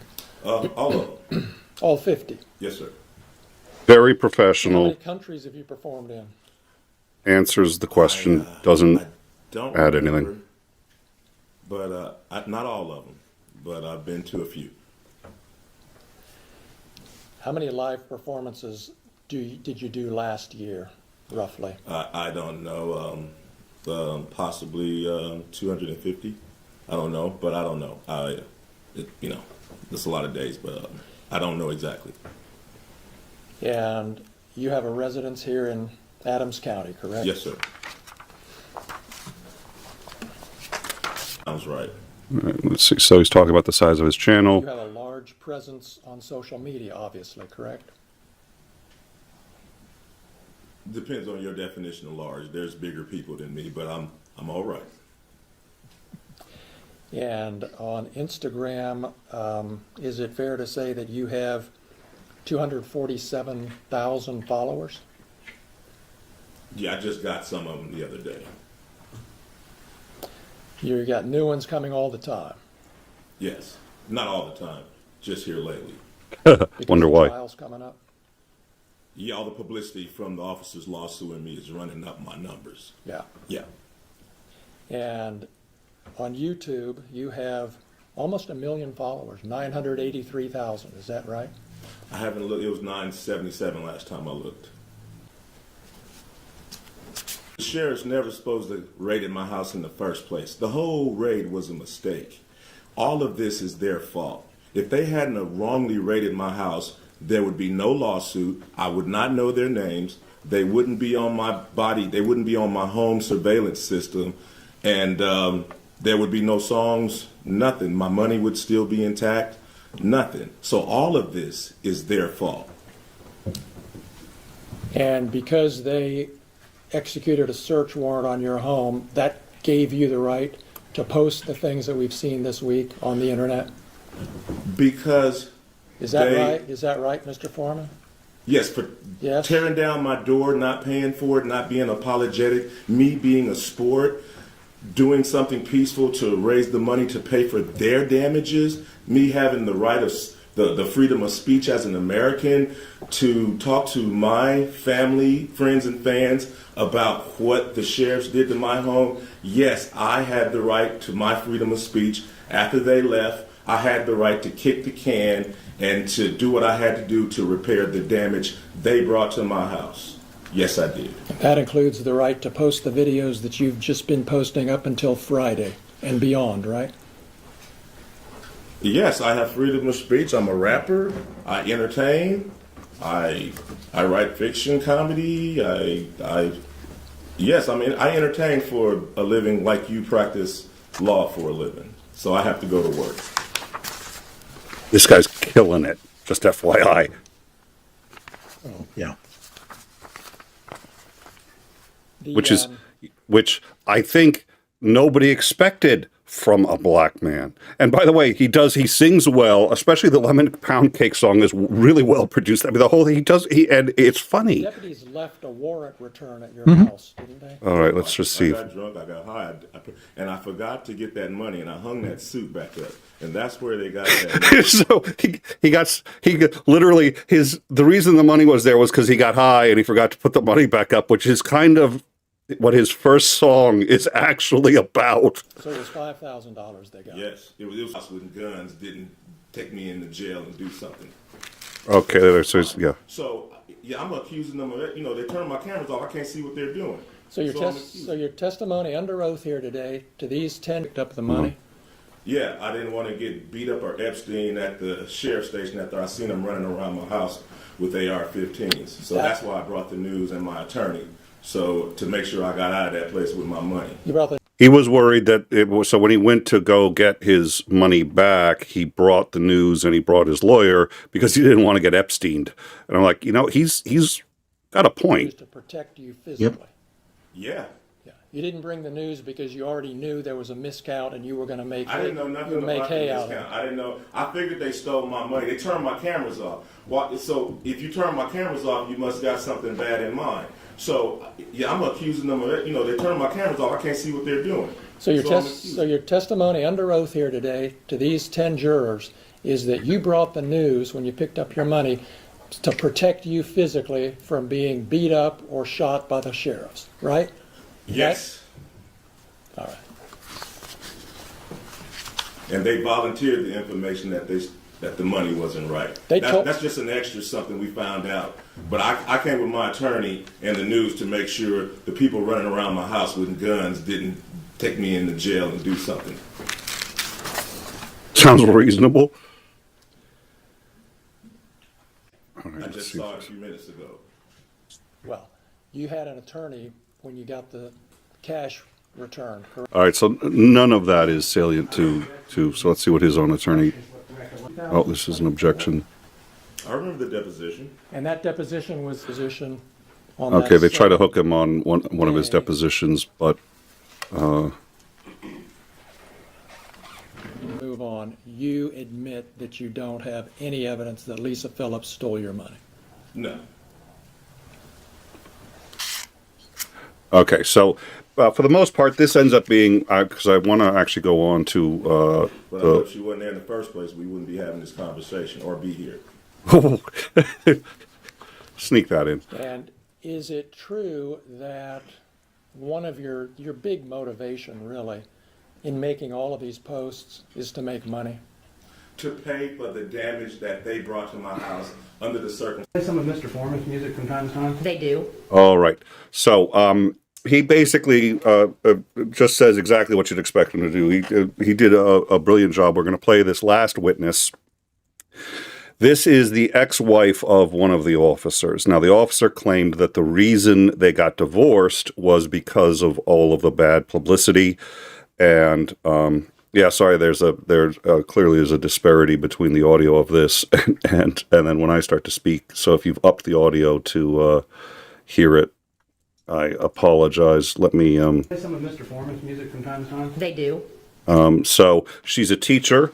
She's the ex-wife of one of these officers, and she completely she's the only witness called by the defense.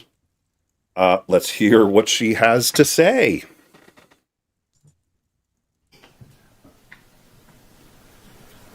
You've worked with kids for how long? 30 years. She's a teacher. Got into the mind of kids pretty well. Yes. When they would play Mr. Foreman's song Lemon Pound Cake, did they take that as a literal fact from your observations? No. Were they laughing and joking about it? Oh, yeah. Absolutely. Are you familiar with the song WAP? I think I've heard Sorry, it. no, strike that. I'm going to give you the complete song and then summarize it because I only want to say it once. Are you familiar with the song Wet Ass Pussy? Yes, Is that a rap song? it is. Has your students played it in class? Once, and I asked them to please turn it off. When they were listening to it, did they think that was fact? No, So they didn't think that that was depicting anything in real life? no. So you didn't have to teach them that wasn't real? Right. No, I did not. You've Yeah, heard the song, correct? Mm-hmm. Yes. Do you believe it's a literal interpretation? No. Would you agree it's derogatory towards women? No. Even though it says nasty things about them? Yeah. No. I mean, it's the artist's opinion, I guess. That's the way I feel. Maybe not an opinion you like, but Yeah. Oh boy.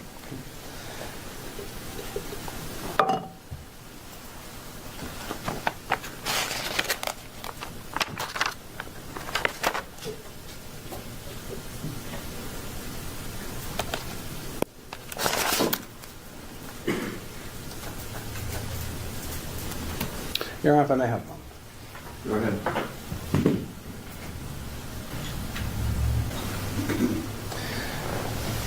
So, Ms. Grooms, has Mr. Foreman's posts about Sean or any of the general posts about the Adams County Sheriff's Department as a whole affected your life any at all?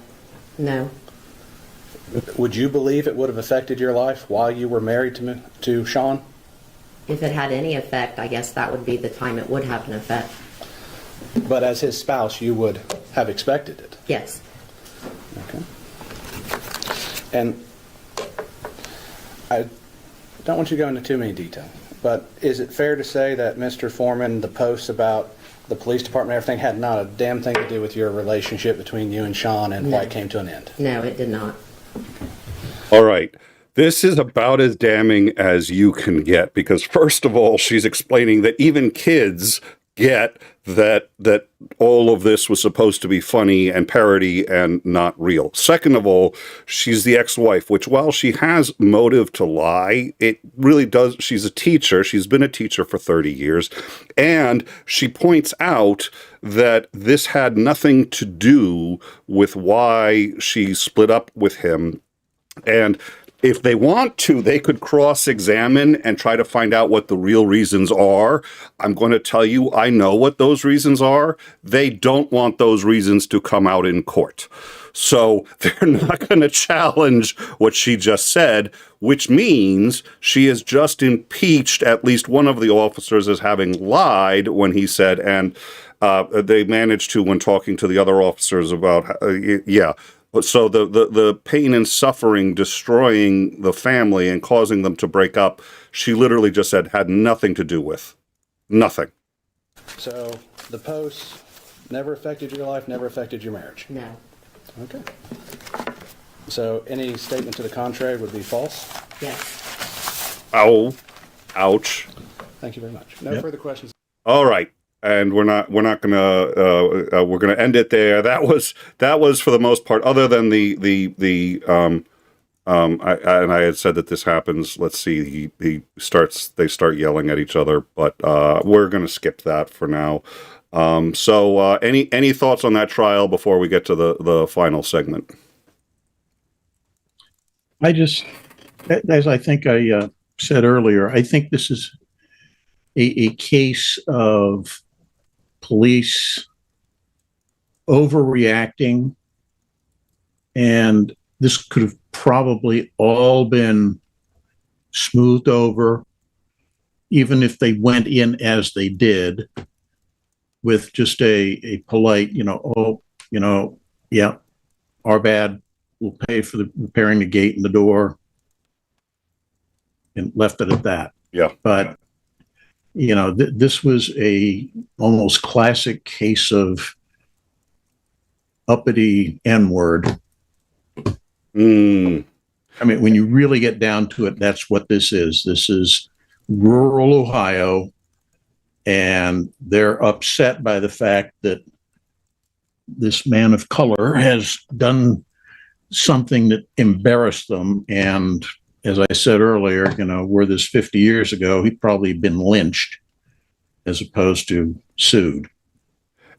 And he was so funny in his videos and the way he just does the dancing and the, pointing at the sign that I don't know why he's saying he's a rap star, because frankly, none of the music you played is what I would categorize as rap. It wasn't what I would either.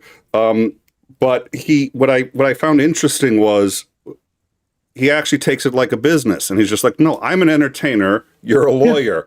Yeah. And that line in some of the coverage of afterwards by lawyers, they're like, that was actually just brilliant, because he's just sitting there going, I'm going to handle this the way you would have sued. I sang about it. That's what I do. And he was so and at one point they're like, how many followers do you have? He's like, I checked 2 days ago. I don't know how many it is today, because it's like he's being precise, he's being professional. It was an amazing the officer lost. It got thrown out. He has had his numbers go shooting through the roof. Now, it reminded me of another case, very famous. I mean, I don't know for sure, because I'm not into this particular genre of music, but I would wager that few people outside of Ohio and maybe, certain specific circles had ever heard of this guy. He's on the national stage now. He's a big deal now. And these guys end up, because of their case, they hadn't filed suit. They wouldn't be embarrassed. They'd be nobodies. They'd be unknown. Yeah. Nobody would have known about this. And instead, they highlighted what a bunch of dumb schmucks they are. Yep.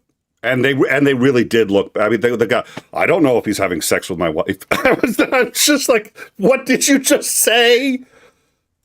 Not realizing. And the other thing, yeah, he thinks he's helping his case, and I'm like, the second you say that, you've got a very serious problem, because the defendant has to know that he's lying. So if you don't know.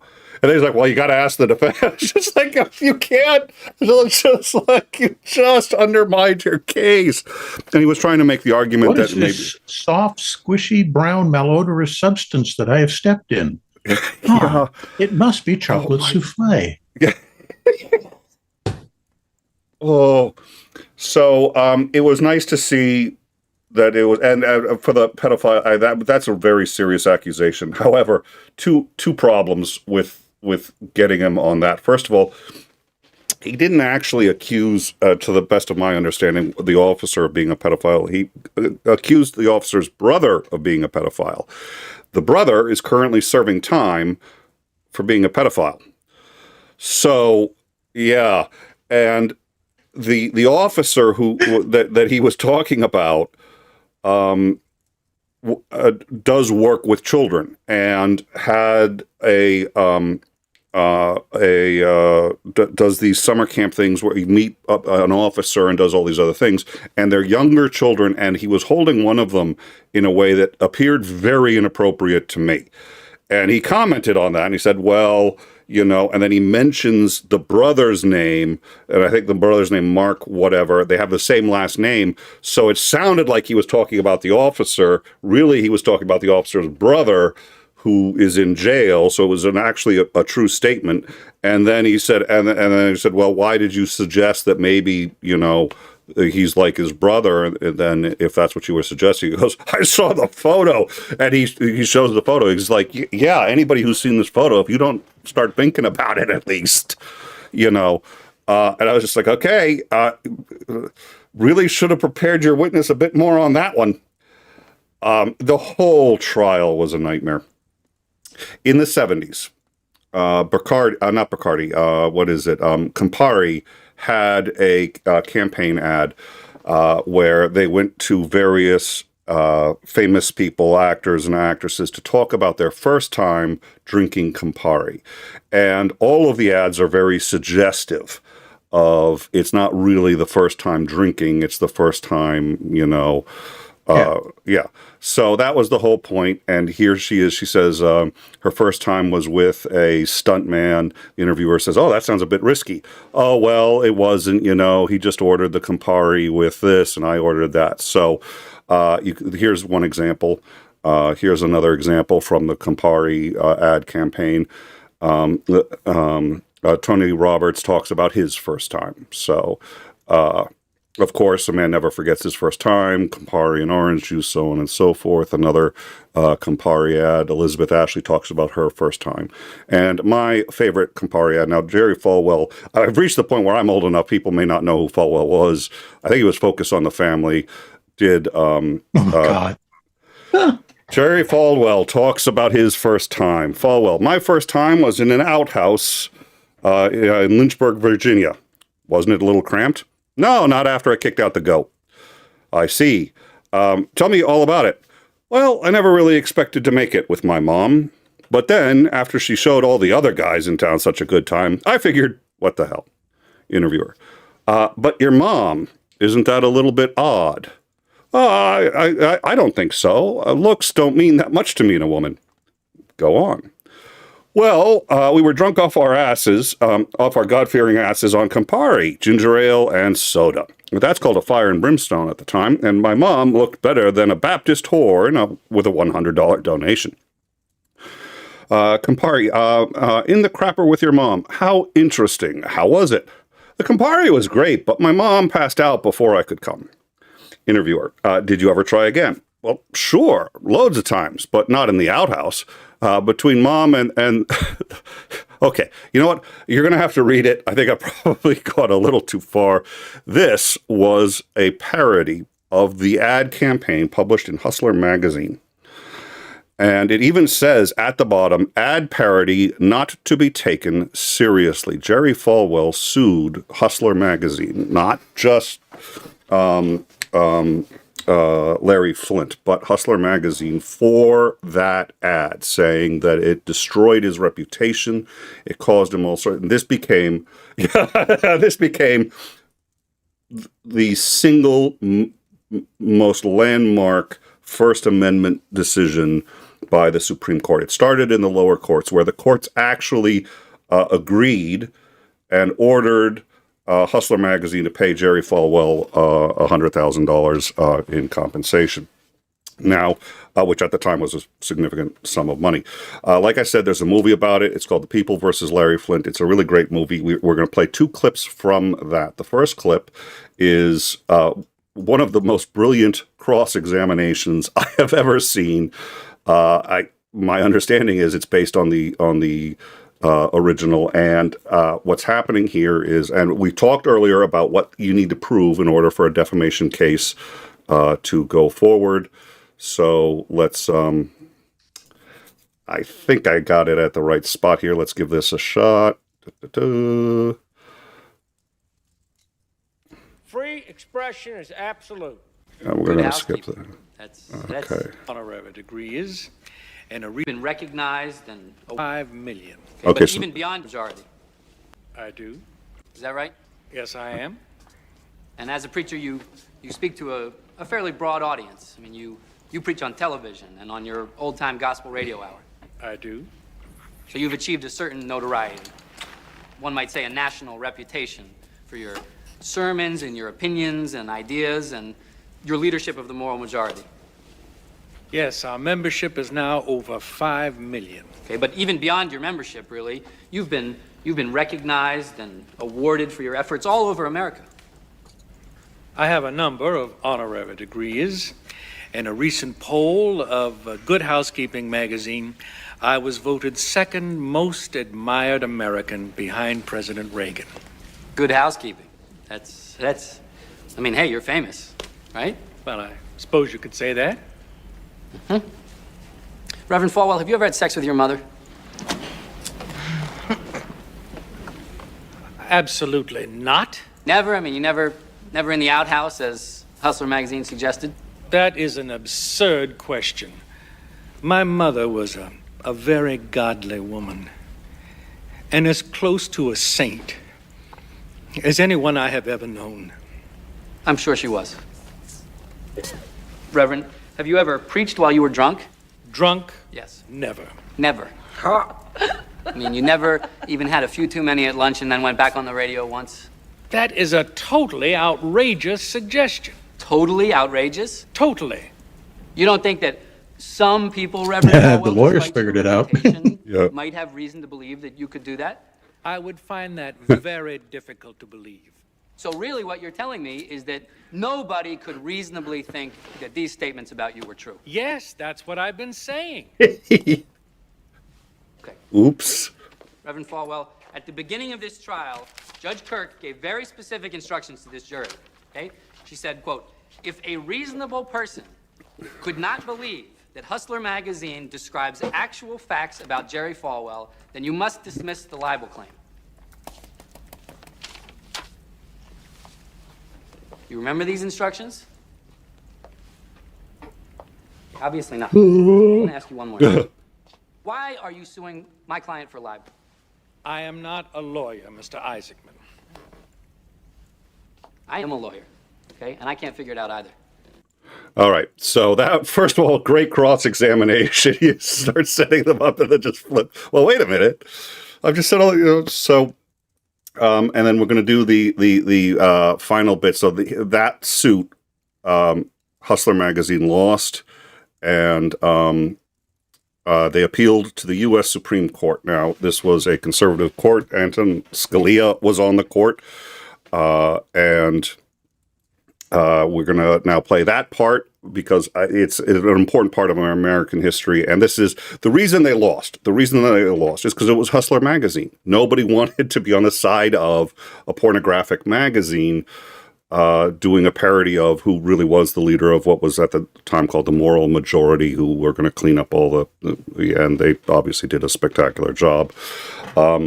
So let's play the final clip, and then we'll wrap it up. Oh. God versus... Begin with, this is a view expressed. Question you... I'll get this to the beginning here. Mr. Chief Justice, and may it please the court. One of the most cherished ideas that we hold in this country is that there should be uninhibited public debate and freedom of speech. Now, the question you have before you today is whether a public figure's right to protection from emotional distress should outweigh the public interest in allowing every citizen of this country to freely express his views. But what was the view expressed in Exhibit A? Well, to begin with, this is a parody of a known compariat. I understand. Go ahead. Okay. Also, and more importantly, it was a satire of a public figure, of Jerry Falwell, who in this case was really a prime candidate for such a satire because he's such an unlikely person to appear in a liquor ad. This is a person that we are used to seeing at the pulpit, Bible in hand, preaching with a famously beatific smile on his face. But what is the public interest you're describing? That there is some interest in making him look ludicrous? Yes. Yes, Your Honor, there is a public interest in making Jerry Falwell look ludicrous, insofar as there is a public interest in having Hustler magazine express the point of view that Jerry Falwell is full of BS. And Hustler magazine has every right to express this view. They have the right to say that somebody who has campaigned actively against our magazine, who has told people not to buy it, who has publicly said that it poisons the minds of Americans, who in addition has told people that sex out of wedlock is immoral, that they shouldn't drink. Hustler magazine has a First Amendment right to publicly respond to these comments by saying that Jerry Falwell is full of BS. It says, let's deflate this stuffed shirt and bring him down to our level. Our level in this case being admittedly a lower level than most people would like to be brought to. I apologize. I know I'm not supposed to joke, but that's sort of the point. But Mr. Isaacman, the First Amendment is not everything. I mean, it's a very important value, but it's not the only value in our society. What about another value which says that good people should be able to enter public life and public service?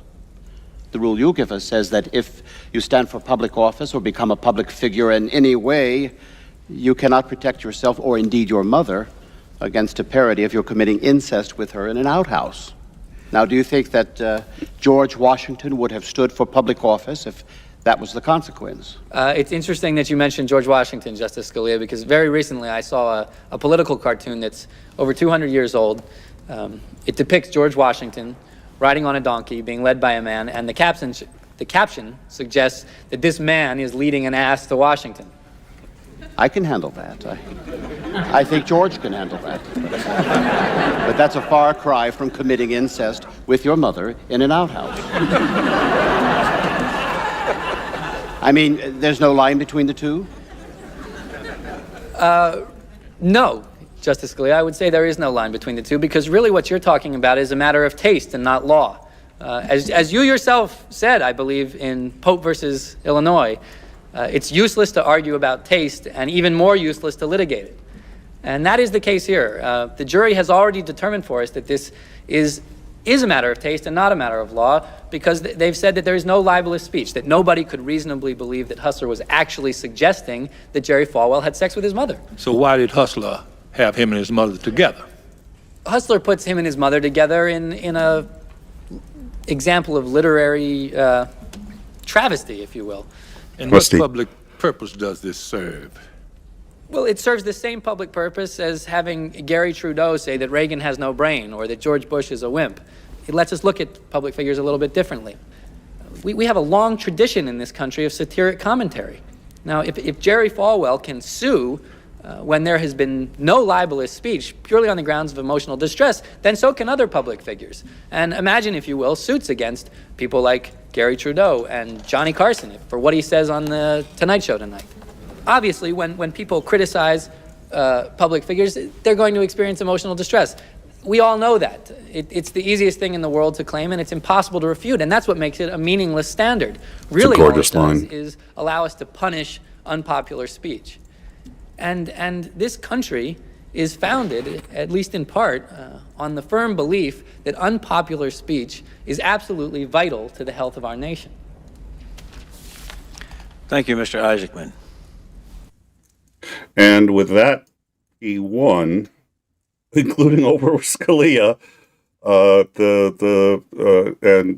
it greatly expanded free speech in this country. So I wanted to air that, especially because that references the line, and I thought this was interesting, the emotional distress. Anytime you criticize somebody, anytime you make fun of somebody, you're going to cause emotional distress. It's the easiest thing in the world to claim and the hardest to refute. Yeah, and juxtapose that to what's going on right now, where we have the Orange God King talking about, we're going to take the FCC licenses away from people who put stuff on the air that's critical of me. Yep. This is exactly what the point of these situations are, which is that those in authority are not automatically insulated from criticism.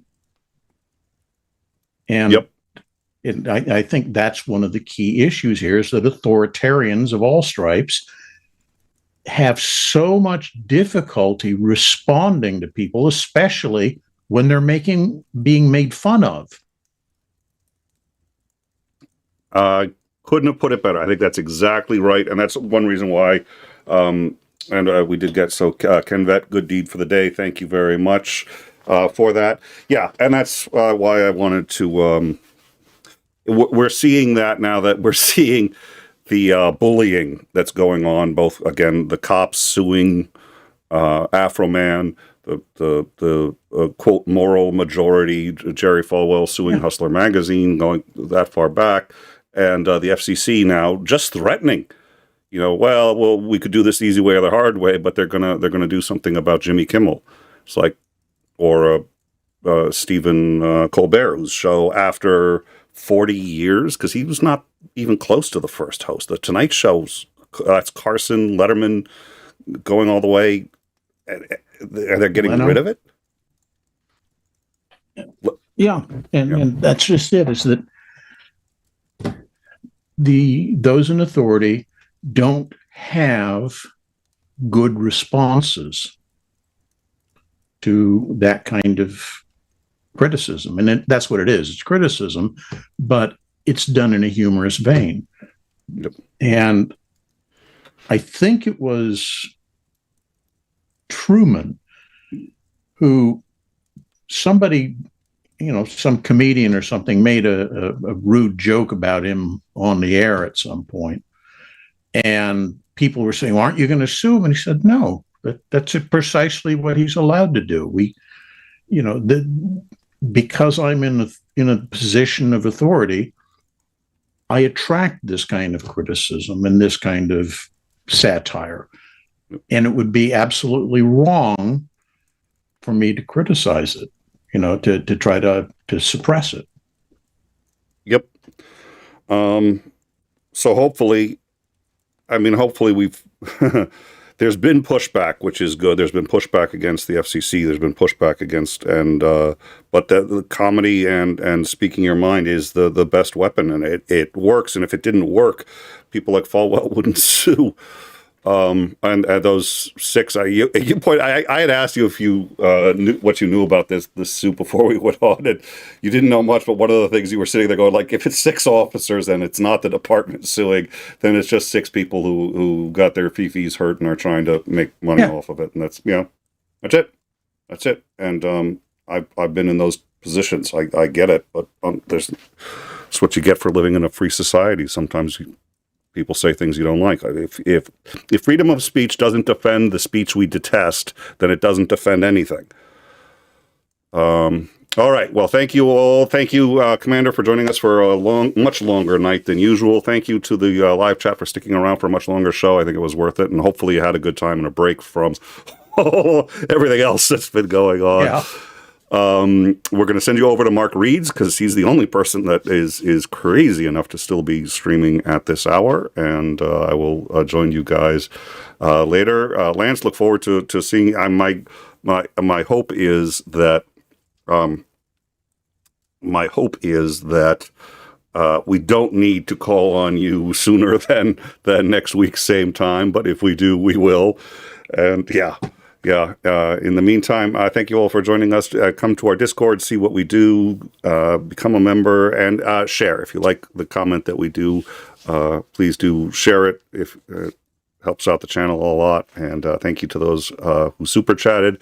And we will see you, if there's no breaking, the next scheduled show, Tuesday, 9 p.m. Eastern, with Zandering. Have a good night, all.